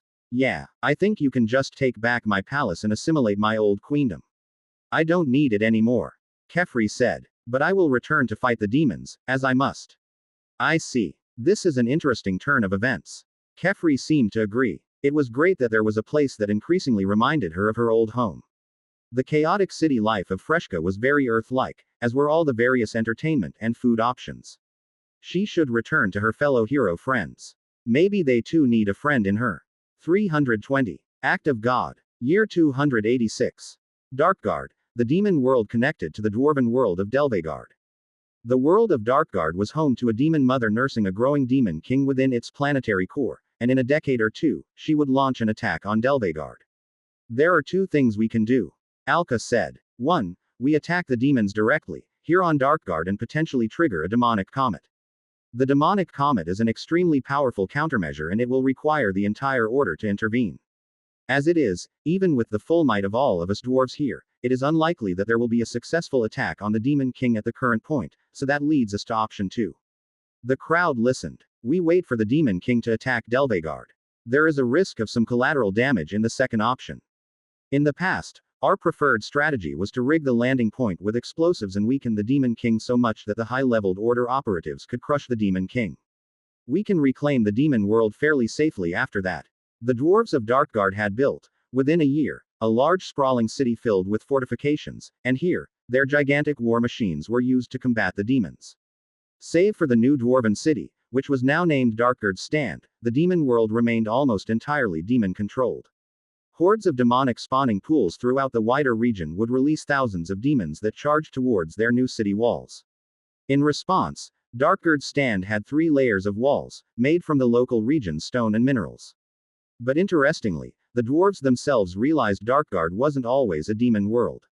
There were places, purged from the demonic blight, that contained old, ancient structures that were probably a few hundred years old. There was a time when there were humans here. That was all gone now. The dwarves found these ancient civilizations to be fascinating and called them the Old Darkguardians. For now, the order existed as the final security measure for the dwarves who wanted to prove themselves in this outpost. The defensive battles were a great outlet for their energy. We'd planned a few years ago to deploy my nodes across the peripheral worlds, but as of now, we had not yet deployed our node trees in the world of TreeTree, Kaval, Twinspace, and the world of the floating islands. The delay was mainly one of the finer details. We were not exactly sure where the best place to deploy on Kaval was and who was the most friendly to us as visitors. Just as Aben and Edna had realized, the world's value to us was really in the chance to experiment with heroes. The knights and the hero swords were a fairly limited value to us on their own, outside of the concept of a growing weapon. I told Stella that I intended to allow Edna the chance to experiment, and she refused to talk to me for a month. But in the end, Stella demanded some safeguards to protect the future hero and a chance to mingle with the rest of the heroes. Stella and Edna took some time to visit the world of Kaval. Stella's void domain wasn't a particular fan of the star mana used by the various hero swords of Kaval, but she wanted to see it anyway, just to know why Edna wanted to experiment with it. The visit went smoothly and Stella begrudgingly understood the merits of a growing weapon, but doubted that system would allow a weapon to exceed its original owner's level. I personally doubted that too. For Twinspace, it was about a great cleansing spectacle, so the node was put off until there was more development on the demonic continent. For TreeTree, we had some operatives on the ground building up our relationships, but we were likely to base ourselves on the human side. TreeTree was a borderline world, and we wanted to experiment on the boorfolk's demonic connections. It was a chance for me to test the extent of the fairies' control over my trees. For Terrace, we also had some guys infiltrating the 3 major island empires. After the defeat of the Demon King on Mountainworld, we redirected our attention to the coming Demon Kings of Kaval, TreeTree, and of course Twinspace. In the background, Hoya was working on her plan of how to make the battle for Twinspace's Demon King a spectacle. She had roped in Aben and a few other level 140s to help. She wanted to make it a fully televised event. The magical ability to scry and farsight was well known, though they were often interrupted by the magical disruptions by a powerhouse like the Demon King. So in the past, viewing demonic battles was often choppy and the image wasn't clear. Mages who saw the demonic battles also found it hard to reliably share what they saw with their peers, though there had been good advancements in the past few decades such as some unique, shared vision types of spells. The challenges didn't stop the matriarch, and so at her funding, there was a dedicated group of mages researching ways to properly and stably scry a Demon King battle, even while the huge amount of magical energies interfered with it. In a strange twist of our old world's influence on this magical world, the initial versions were pretty much magically insulated mechanisms with really long insulated cables, which were then linked to a transmission artifact located far away from the actual battle. There were magical formations already able to convert light and vision into magical recordings, and they had been around for a while. But there had been no real push to create interference-resistant scrying tools until Hoya came along, which would then feed into a great spectacle on how the Temple of Eon conquered the demon continent and freed it from the menace that was the Demon King. All in the name of propaganda. I wondered if Hoya gained a domain someday, could it be the domain of propaganda? Or a domain of misinformation? A cultural domain of some sort? It was an interesting thing to think about. I looked at the rest of my Valthorns, and wondered which sort of domain they would get. Of all of my Valthorns, Aben stood out as the oldest of them, and I wondered whether the system would be so cruel as to give him one that reflected his long journey to a domain. On some level, I didn't understand why that system didn't give him a domain. In terms of feats and achievements, he had tried as much as anyone else. Then there were those who were hot on his heels. Hoya, Blackthorn, and a few other Order operatives were all in the level 140s. On our Pantheon front, we continued to grapple with one big gap, maybe two. The first of these gaps was a lack of domain-level mages and wizards. As of now, Blackthorn and a few other Void Archmages were up there. Magic remained a realm where we still lacked that bit of extra firepower. Perhaps, magic was just too overpowered. I sometimes tried to imagine Stella at really high levels with her control over void magic. Maybe she could destroy or reroute the demonic paths through the void sea. If she could do something like that, it would truly change how we thought about fighting demons. Even in spite of years, decades of experiments into manipulating the void sea, we had not been able to redirect the Comet world. Maybe it took someone at the level 250s to do so. The second big gap was one about crafters. The heroes had their hero forge, but for the rest of us, our crafting abilities remained fairly limited outside of Alka. Alka's crystal explosive focus did constrain the full scope of crafting. We had high-leveled crafters who were now taking more combat roles, in order to get them closer to the domains, but progress was mixed. There were a few of them who reached level 140s, but I wondered whether this was the right thing to do. Should we really get crafters to level 150 by getting them to fight demon kings? Did that lead to more combat-type abilities? If it did, it wouldn't really solve our need for more super crafters. Then, there was the problem with reclaiming the demon worlds such as Darkguard. We needed a way to quickly rejuvenate the reclaimed worlds so that they could withstand a return of the demons. Like Treehome and Tropics World, I'd used the large population, resources, and supplies of Treehome and many other worlds to repopulate Tropics World, but even so the weaker ambient levels of mana meant the world itself wasn't as prosperous as the rest. Was there a way to reset this quickly? Reclaiming the demon worlds. Lumuf returned to Satria briefly to speak to Hawa once more. It's not worth it. Those demon worlds have been stripped of most of its accumulated reserves and energy. Replenishing it would take centuries. In that time it'll have to defend against tens of demon kings. Unless it was freshly conquered, and its world core's magical reserves are still fairly healthy, it is not worth it. The odds of a world bouncing back from demonic invasion was slim. Of the worlds I had a presence in, Tropics World really wasn't doing so bad. It probably had 30, no, almost 40% of its old strength, and I wondered whether there was a way I could independently accelerate this recovery. In some ways, I believed it was already much faster than it originally was. I am a tree. We are a force of nature.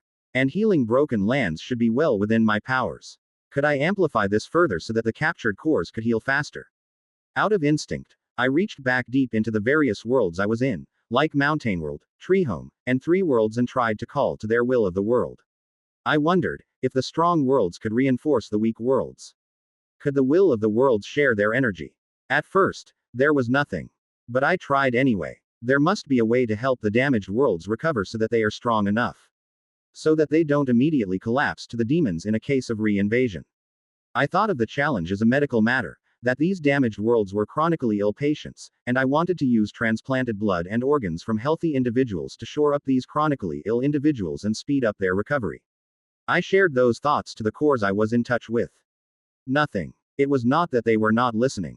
The will of the world always listened, and they did so passively through the world's many mechanisms. Maybe, just like me, they needed time. Year 287. The treasure ships landed on Port Tafa, and the stores filled with gems and metals were hauled off the boats. As Hoya predicted, the crowds gawked at the sheer wealth and resources of the stones, and the entire continent watched. In their eyes was a mix of faith, validated belief, and greed. The world was a dried field of grass, and she had brought oil and matches. Behold, my fellow believers. The proof of the wealth that was denied to us all, trapped here in the old world because of your old beliefs. The proof that there is great opportunity in the promised land. In Eon's vision, the demonic continent is a promised land, filled with metals, gold, silver, and gems, and fertile land. And the mistress of propaganda was soon back at the affair of fanning the flames of zealotry. Now to prove that it is so bountiful that even this chunk of rock is worthless, come. Hoya had the rocks filled with unpolished gems to their temple and placed them outside. She touched it, and with the powers of her familiar, the giant gem-studded rock was shattered into thousands of smaller rocks. Believers, those who believed and contributed to the expeditionary fund, over the next few weeks, you will be summoned to receive some of these rocks as a token of your faith. The same day, many nations independently started their own demonic continent program. Greed was such a potent resource, perhaps more so in a world of scarcity. On Expedition's landing, the native zealots were able to expand further and deeper into the demonic territory, and they began to encounter stronger resistance from the demon champions that prowl the land. This continent, the New World, was under the influence of demonic rule for centuries, and it seemed that the Demon King had been around for a few decades. The truth of the matter was shrouded in poor record keeping and lack of a centralized way of checking when the last Demon King had defeated the heroes. It didn't help that not everyone got the announcement when a Demon King arrived, and for the existing priests of Hawa and whatever gods that would receive some notification, they were not really incentivized to record it or share that knowledge with others. Aben, like many other of his peers, was here. This was the last of the Demon Kings among the peripheral worlds, for now. On some level, I wondered, perhaps, there was a narrative element to that system. That each of us domain holders represented a story. I looked back at my own journey and realized my rise to a domain was probably quite stratospheric.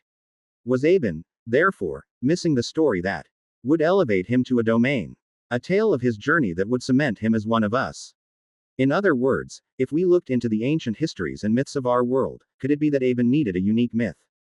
For Edna, Johann, Rune, Kaffa and Izar, I wasn't quite sure why they had relatively easier paths compared to Aben. Edna, as a knight. Rune, as a sniper. Johann as a ranger. Alka as an explosives alchemist. Kaffa's claws, and Izar's fists. Is it because they had a clear focus? No. As Patrick and my artificial minds digested the data, it didn't seem like they had a particular focus, nor did they seem better designed. I could sense Aben's inner turmoil. With each battle, it still shook him. He was unsure whether he would make it. It was a familiar feeling. Both Rune and Johann had similar feelings when they were struggling to cross that final barrier. Aben traveled alone, cloaked in protections to spy on the Demon King. The Demon King was small, relative to the other Demon Kings we've seen, but it thrummed with power. It was about the size of a beetle truck that we used for logistics and held two large perpetually burning axes on its two arms and had two black horns from its head. It was, in other words, the quintessential Demon Lord, without the demonic wings. The Demon King on the cursed continent of Twinspace seemed to have noticed Aben's presence. It sensed me, Aben said, as we spoke through my spiritual familiar. And yet it does nothing. It's waiting for heroes. One of the theories we had earlier was that the Demon Kings needed hero souls to generate sufficient energy for their mining operations toward the core of the world. Lumuf and Edna can take it. Indeed, it may be on the slightly higher end of the Demon Kings from its energy signature, but two domain holders could hold it down. It may suddenly attack us, if it doesn't like our presence in its space. I should teleport out so that it doesn't follow me. The Demon King was a presence we could sense even from far away, especially to my priests and mages who were attuned to how the Demon King warps the presence of magic around itself. As it turned out, Aben was right. Hoya's plan didn't go according to plan, because about 4 months into the Demonic Continent's expedition, the Demon King began to move. And it was moving quickly towards Expedition's landing. What the Demon King is coming our way? What jolted it out of its passivity? Hoya said, but tried her best not to reveal her underlying turmoil. Wait, how much time do we have? A day, maybe less. The Void mages working for her said. The way the Demon King emitted void and demonic mana was something we could track. She closed her eyes. It was too late to evacuate, and she didn't want to waste all her efforts. I suppose things have been going too well for me, hasn't it? Hoya smiled and did her best to put on a brave front. Well, let's see what this Demon King's got. She did her best to arrange for the mages to view their battle, with what little preparations they got, and readied the rest of the forces for battle. My fellow zealots and faithfuls of Eon. Hoya gave a speech as the leader of the Twinspace operations. It seems that our faith has drawn the envy and anger of the demons, and now, the Demon King itself is headed this way. That caused an audible gasp throughout the rest of the zealots. Their power levels were far too low to defeat the Demon King. But fear not, this is all but the will of the heavens. I have called on Eon's warriors to help us, and I too, will take the battlefield with my compatriots. Hoya stood with the level 140s who were there with her. Most of them were ready, as well as they could be. But the fight against the Demon King on Mountainworld was still fresh in their minds. Go and make a name for yourself, Aben. I said. A myth. A legend. Perhaps that was what they needed. The Demon King's presence was unmistakable to all those present, and without the domain holders to shield them, the zealots from afar trembled. These were believers who had never faced something as powerful as the Demon King. Hoya held my greet staff in her hands and was first to launch a set of blessings for the rest of her team. The few mages and druids in the team followed soon after, and the battle was on. I watched as the Valthorns flung themselves towards the Demon King. They were afraid, but they made the leap anyway. In the eyes of zealots, they could not falter now. The domain holders were somewhat nearby and watched. A part of me thinks we should intervene, Edna said. For her, watching her friend Aben try and try again just worried her. Each time, just like Lausanne, Aben tried harder. More. Better. But we shouldn't. We shouldn't. Edna was trying to convince herself. It was something they all were. They couldn't steal the fight from those who aspired to join their ranks. They could not rob them of the ladder that they had used to climb to their level. It was hard for each of the domain holders who had friends amongst those who were the level 140s. Like Lumuf, who considered Hoya a peer, as one of the Dakarchas. Or Alka, who worked with many of the mages and alchemists present. They watched them struggle against the might of the Demon King. It was too much for them, even if all their equipment and tools gave them protection and shielding. Things that allowed them to tank a strike from a Demon King. The axe of the Demon King slammed into Hoya's greetstaff and flung the matriarch far away. She slammed into the fairly new wall of Expedition's Landing. The zealots gasped, but matriarch Hoya emerged in a cocoon of hardened wooden roots. She lived, even if injured. I am fine, she roared, defiant. Aben and the rest of the warrior Valthorns launched powerful attacks repeatedly at the Demon King, and they dealt some damage. But just like Edna, it was minuscule. Weak. Their attacks only lightly injured the Demon King, even with all their power together. All their attacks are barely able to overcome the innate regeneration of the Demon King. It would take a lot more than this. And yet, the Demon King somehow sensed or perhaps, was drawn to Hoya's greetstaff. It gave chase and tried to hunt her down. Is this the point we step in? Edna looked. There was too much uncertainty, but Lumuf touched her shoulders and held her back. No. Too early. Lumuf cautioned, but I knew in Lumuf's heart he steeled himself for a real loss of life. Someone would die, in order for the rest to advance. That was how it was in the past. Maybe it would be the same here. Maybe it's Hoya. Maybe it's Aben. Maybe it's the dwarven mage Blackthorn. Maybe it's the others who he called friends and colleagues.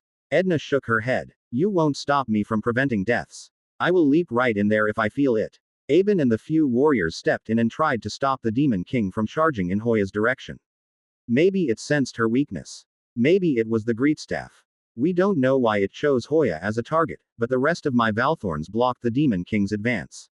No, you are not getting to her, Aben said as his weapons tried to chain and hold down the Demon King. His sword cracked as he traded blows with the Demon King's burning magical axes. He had gotten quite good at digging deep into his soul for the last dregs of strength and stamina. A part of him grew tired of it all, and he was prepared to let it all go to achieve the next step. Lumuf looked at Edna. It's hard. I want to step in there as much as you. But they will be those who walk with us, and we must respect their determination to put their lives on the line. I agree, and that's why I am not going to let them die because of it. Edna said as an army of lesser demons descended on Expedition's Landing. They were late. After all, these lesser creatures could not move as fast as the Demon King. The zealots were not ready, but it didn't matter. Guys, do you mind taking out the small fries? The four combat-based domain holders, Rune, Johann, Kaffa and Izar naturally understood and moved to deal with the rest of the demons coming their way. The beetle Titan, which was nearby, also quickly flew to intercept the demonic forces. With the four and a fleet of flying beetles, the Valthorns could focus their energies on battling the Demon King, to the best that they could. For Lumuf, Edna, and Stella, their eyes were locked on the Demon King battling it out with Aben and the others. It seems to be drawn to Hoya, for some reason. Lumuf said as he flipped through his various types of vision. What was the Demon King attracted to? Star mana. We didn't quite know. Maybe, it was the presence of priests as a holy existence. Aben's being just as reckless as Lausanne. Edna sighed as Aben stood and blocked the Demon King with all his might. He used a range of abilities so that he was slightly larger and increased his heft. It worked for Lausanne. Lumuf said. Success becomes an example. The zealots were enraptured, as they watched the Valthorns do their best to hold back the Demon King. They were mere level 30 to 50 warriors, and the Demon King was an existence far above their level. Hoya's greetstaff glowed as she channeled my power. A weakened version of my roots tried to chain down the Demon King. It didn't hold it down for long, but the fact that the Demon King needed to exert effort to break through those roots was a sign of her strength. The rest of the Valthorns attacked the Demon King and managed to weaken it slightly. Hoya tried her best to bless the rest of her peers, and yet. A miracle. The greetstaff. My greetstaff, made from my soul, drew power from the system. The power released at this moment was immediately familiar to Lumuf and Edna. This feels like the holy relics from Satria. Lumuf blinked. We'd seen the divine relics of Hawa and knew that they distorted reality in a certain way. But relics were relics for their ability to summon divinity, and we would later discover it was this sort of relics that allowed the champions of Hawa to stand up against the Demon King invaders. They were, in other words, borrowing power through stored faith. Relics, as it turned out, were weapons of faith. The stronger the world's faith was, the more powerful they became. That meant Hawa's relics could draw on exceptional power on worlds where Hawa's beliefs were strong, but on worlds owned by demons, they were no more than special artifacts. In other words, relics were defensive weapons, mediums of faith of the world they existed in. A shame they didn't exist in the far-flung worlds where the people believed in gods. Hoya, Aben, and a few other Valthorns at the moment were suddenly possessed by divine fury. Their bodies glowed in a way that was simultaneously my power and not mine. Because it didn't come from me directly. Well, what do you know? Edna said. Hoya's decision to request for a relic has some merit after all. You clearly should ask Eon to make more. This didn't trigger on Mountainworld. Lumuf said. What are the conditions for using divine relics? The Demon King now suffered real wounds, empowered by divine might. Fervor. Zealotry, perhaps. If we compare Twin Space to Mountainworld, the immediate thought that comes to mind is faith. Given the existence of the world faith system, there clearly is a reason why the old gods chose to move to it. The knight responded. I think you need to go visit that old god again to talk about divine relics and how they work. It's not the power of the item itself, but what it taps into, and we should be able to do that too. The blessings of a relic brought the battle to a fairly equal state. The Demon King suffered real damage, and incredibly, the damage dealt by divine fervor didn't heal easily. The Demon King couldn't regenerate its way out of wounds. But the power of divinity eventually ran out. The relic was only able to sustain the blessing for slightly over an hour, but that was transformative. In our eyes, the Demon King likely lost half its strength in that hour of pitched combat, while Aben, Hoya and the others were drained. They're spent. I think let's clean this up. Lumuf said. Edna nodded, and the two domain holders walked in to finish the job. The Demon King was slain a few moments later, and two new domain holders ascended to join their ranks. 321. Twin Ascensions. Year 287 continued. What are relics? It was a simple question and came with a simple answer.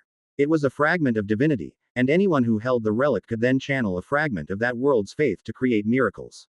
Miracles then took on many different forms.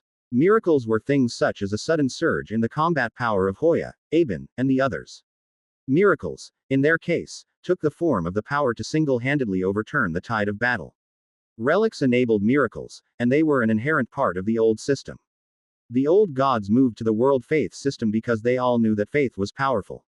Miracles were there even before the first gods came to be, through things such as worldly miracles. There was a time when the people used to worship and believe in the power of the land and the elements. That was faith as well. Faith in the world, faith in the old nature before an existence like yourself came to be. Faith as thoughts, beliefs. They are things in the hearts of men, and they linger within our souls. This is a power, even if unseen and untouchable. They flow into the ether, and thus empower the world as we know it. Faith was the fuel that existed throughout the world. It was how the old masters exceeded their inherent level limitations. Faith existed, with or without the world faith system. Relics were conduits, a connection to something more that took the form of gods, systems, and the wills of the world. This connection relied on faith to fuel its effects. With all three, a relic, the faith of their user, and a world where there was sufficient faith flowing about, they enabled such miracles to occur. The old gods defended their core worlds with the use of relics and special champions empowered with multiple relic-grade items. It was likely the faith point cost of such an act was significantly cheaper than summoning heroes, and they would have more control. In other words, they'd managed to reliably trigger miracles in order to defeat the Demon Kings. In a similar way, Hoya's use of a relic enabled a miracle. She was a few levels behind Aben, but triggering this miracle made her gain many, many levels. Enough that she reached level 150. The matriarch's choices were limited. Only 2 choices, but to her, it might as well be 1. Subdomain of Eon. The Burning Tree. This subdomain channels the power of believers, grants the ability to sense the zeal of zealots and empower zealots. It is stronger in worlds with high levels of faith and weaker in worlds with no faith. The Burning Tree is able to temporarily condense the levels of its believers into the domain holder, to significantly increase their own power. The maximum increase in level is 2 times the current level. In addition, the burning tree is able to enter sacrifice form, where the user gains a temporary tripling of power for a period of 3 days. Once the use of power expires, the user will die and be eligible for resurrection. If the user dies this way, resurrection will take twice as long to complete. Hoya considered it to be a defensive choice, strong in worlds with high faith, and the sacrifice form seemed exceptionally powerful in emergencies. Domain of the Heartshaper. This domain channels one's ability to shape the thoughts and hearts of those around it. The user is inherently able to sense the emotions, thoughts, fears and weaknesses of those around them, and form direct connections to reassure those around them. This domain holder can enthrall others who are of a slightly lower level, and the enthralled individuals will obey all commands of the domain holder. The Heartshaper can cause those enthralled to enter berserker form, where they gain a large increase in strength equal to 50% of their levels, though without the skills and abilities of the higher levels. The enthralled individuals can be broken out of their controlled state with sufficient time. Other domain holders are immune to effects of the enthrall. It was an option that reflected her recent actions, of how she manipulated her believers and her reputation in the non-believer nations as the great seductress. It was powerful in its own way, but Hoya knew what her choice was. The other individual, Aben, also finally crossed the level threshold. You did it. Hoya approached the knight. Well, you too. Aben took off his battered knight's helmet and gave a long sigh of relief. The man was old, but the influence of the domain had begun to de-age him. I almost thought it wouldn't happen. Well, that was a miracle. Do you think they'll let us replicate it? Aben wondered. Eons gotta make more of those relics for the others to step into the final realm. Hoya paused as she thought about it and then shook her head. I believe, even if indirectly, that there is a penalty for taking the known path. Hey, we are lucky, then. That is so. What options did you get? Hoya asked. The knight had 3 choices. Domain of the Knight Trainer. This domain's focus is on training and perseverance. It excels at training others and can formally take up to 3 students as a domain squire, who are granted a significant experience boost, and a single non-rechargeable instant respawn ability. The respawn ability will not apply to those above level 100. The effect of the experience boost is significantly stronger in older, more mature students. In addition, the domain holder will be able to sense and influence the type of skills and classes of students and also remove unwanted classes. While in the presence of students, the Knight Trainer gains significant defensive abilities and can protect students from harm. In addition, the Knight Trainer gains a passive boost to overall abilities and strength proportional to the number of levels gained by the domain's squire, while under their tutelage. If the squires eventually ascend to a domain of their own, the Knight Trainer will receive a special skill based on the domain of their students. Domain of the Enduring Knight.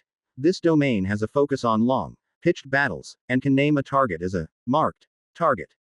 The domain knight's regeneration and overall strength will increase at a stepped basis, relative to how long a marked target remains alive during battle and the target's starting level. In addition, the Enduring Knight also gains an ability to lock its target, which enables the domain holder to instantaneously teleport next to the target. The strength increase can be up to 3 times the current level of the domain knight. It will take about half a day for the effect to reach a 50% increase in power, a full day for a doubling of power, and 5 days for an effective increase equal to 3 times of the current level. However, if the Enduring Knight or the marked target leaves the battle during this time frame, the timer is reset. This domain will also significantly enhance defensive, healing, and also targeting abilities. This option seemed to focus on long battles against a strong, highly defensive opponent. I wondered whether the targeting function worked for fixed, stationary objects, or only moving creatures. Then, the last option. Domain of the Castle Knight. The knight gains the ability to create and summon up to 3 magical castles, called the Sacred Citadel, with their own linked artificial souls. These sacred citadels have their own magical summoned knight army, magical protections, anti-enemy auras, and facilities to heal allies and feed refugees, as well as their own magical mana pool. All 3 sacred citadels can be linked and enable movement between them.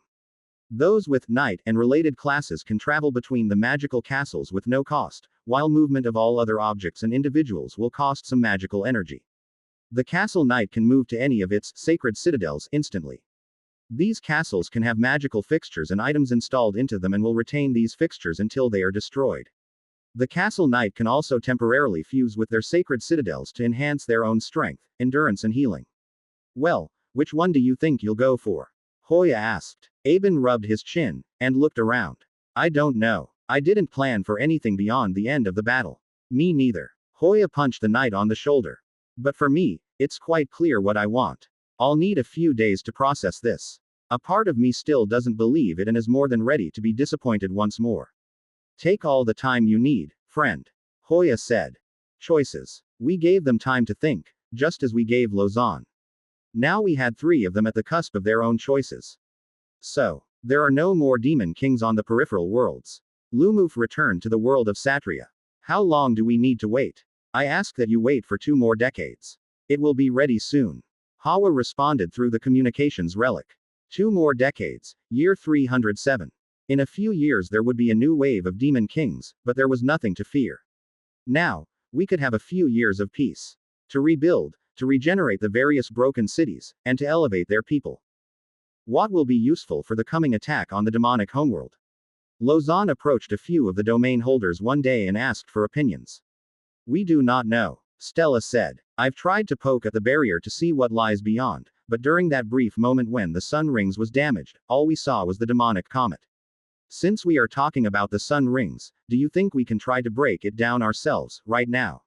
Edna asked, perhaps a little curious of whether her own strength would be sufficient. The tale that I faced 2 defender demon kings on the sun rings was a fact known to our upper circles, but now, we had the means to deal with them. As we are now, we would win against 2 demon kings at the same time. 3, even. We could potentially make Hawa's work harder, if we didn't destroy it immediately. The sun rings could possibly gain defensive measures as a result of our actions. We don't exactly know how the demons repair their structures and whether this is a reversion to norm or it comes with upgrades. If I was the builder, I'd rebuild with new countermeasures. Alka countered. If we hit it, we need to hit it fully with the intention of destroying it in its entirety. But I am still quite torn on what to select. Lausanne redirected the conversation to her own dilemma. What do you want to do? The Lady of the Void asked, and then decided to dip her feet in the ring. If I were you, I'd pick the unchosen champion, simply because the star mana potential independent of the hero class would be a good insurance against whatever stuff the demons have on the other side. I had an inkling that was the case. Lausanne said, but the alternative is that I will have to wait until Hawa's item breaks the sun rings, and that's a 2-3 decade wait. I don't think I should wait that long without the full extent of my powers. Don't worry too much, my dear. Stella smiled back at the elf. You will not be the last domain holder, and so, if there is something we lack, we'll just have to train new domain holders to fill up that gap. Edna coughed. You make it sound like we got it figured out. I think we do. Mostly. The Void Sea was immense. Stella's Void Explorers, now that she had more of them, traveled further and further away, in search of the lands controlled by the other gods. The other half of our plan involved engaging other gods to fight the demons together. Well, anything. Nope. Stella said and went on with her usual statement about how the Void Sea was really big and it took a lot of time to get anywhere. But I could tell Stella was partly bothered by the prior visit to the Void Layers. There were days she sat in her room making notes about her observations in the Void Layers, and she also made predictions about what was on the other side of that barrier. A part of it is a subtle, but ever-present nagging sense of uncertainty. We do not truly understand the demons, and the more we learn from multiple sources, the better prepared we will be. Stella's Void Explorers played a crucial part in this information-gathering exercise, and we needed to reach the other gods. Gaia, Nera, or even Ava. A part of me feared something else entirely. What if the Void Barrier wasn't meant to keep us out, but instead, something to keep the demons in? I thought that was incredibly unlikely, since it is a structure controlled by demons, but the risk, however infinitely small, was not zero. Alka returned to the world of Darkguard and continued to train the dwarves to prepare for their role. Over the past 2 years, we'd gotten fairly comfortable with the Delveardian dwarves and began to send groups of them to Treehome and a few other worlds for them to experience life outside of Delveardian. At the same time, we'd also started the first series of technological exchanges between Treehome and the Delveardians and also started work on the dwarven war machines that combined the resources, equipment, and materials of both sides. We had advantages in terms of sheer levels, wider variety of materials, weaponry designs, and magical powers, but the Delveardians did have details and finesse honed over a much longer period of continuous improvements. As a whole, I still considered ourselves technologically superior to the Delveardians.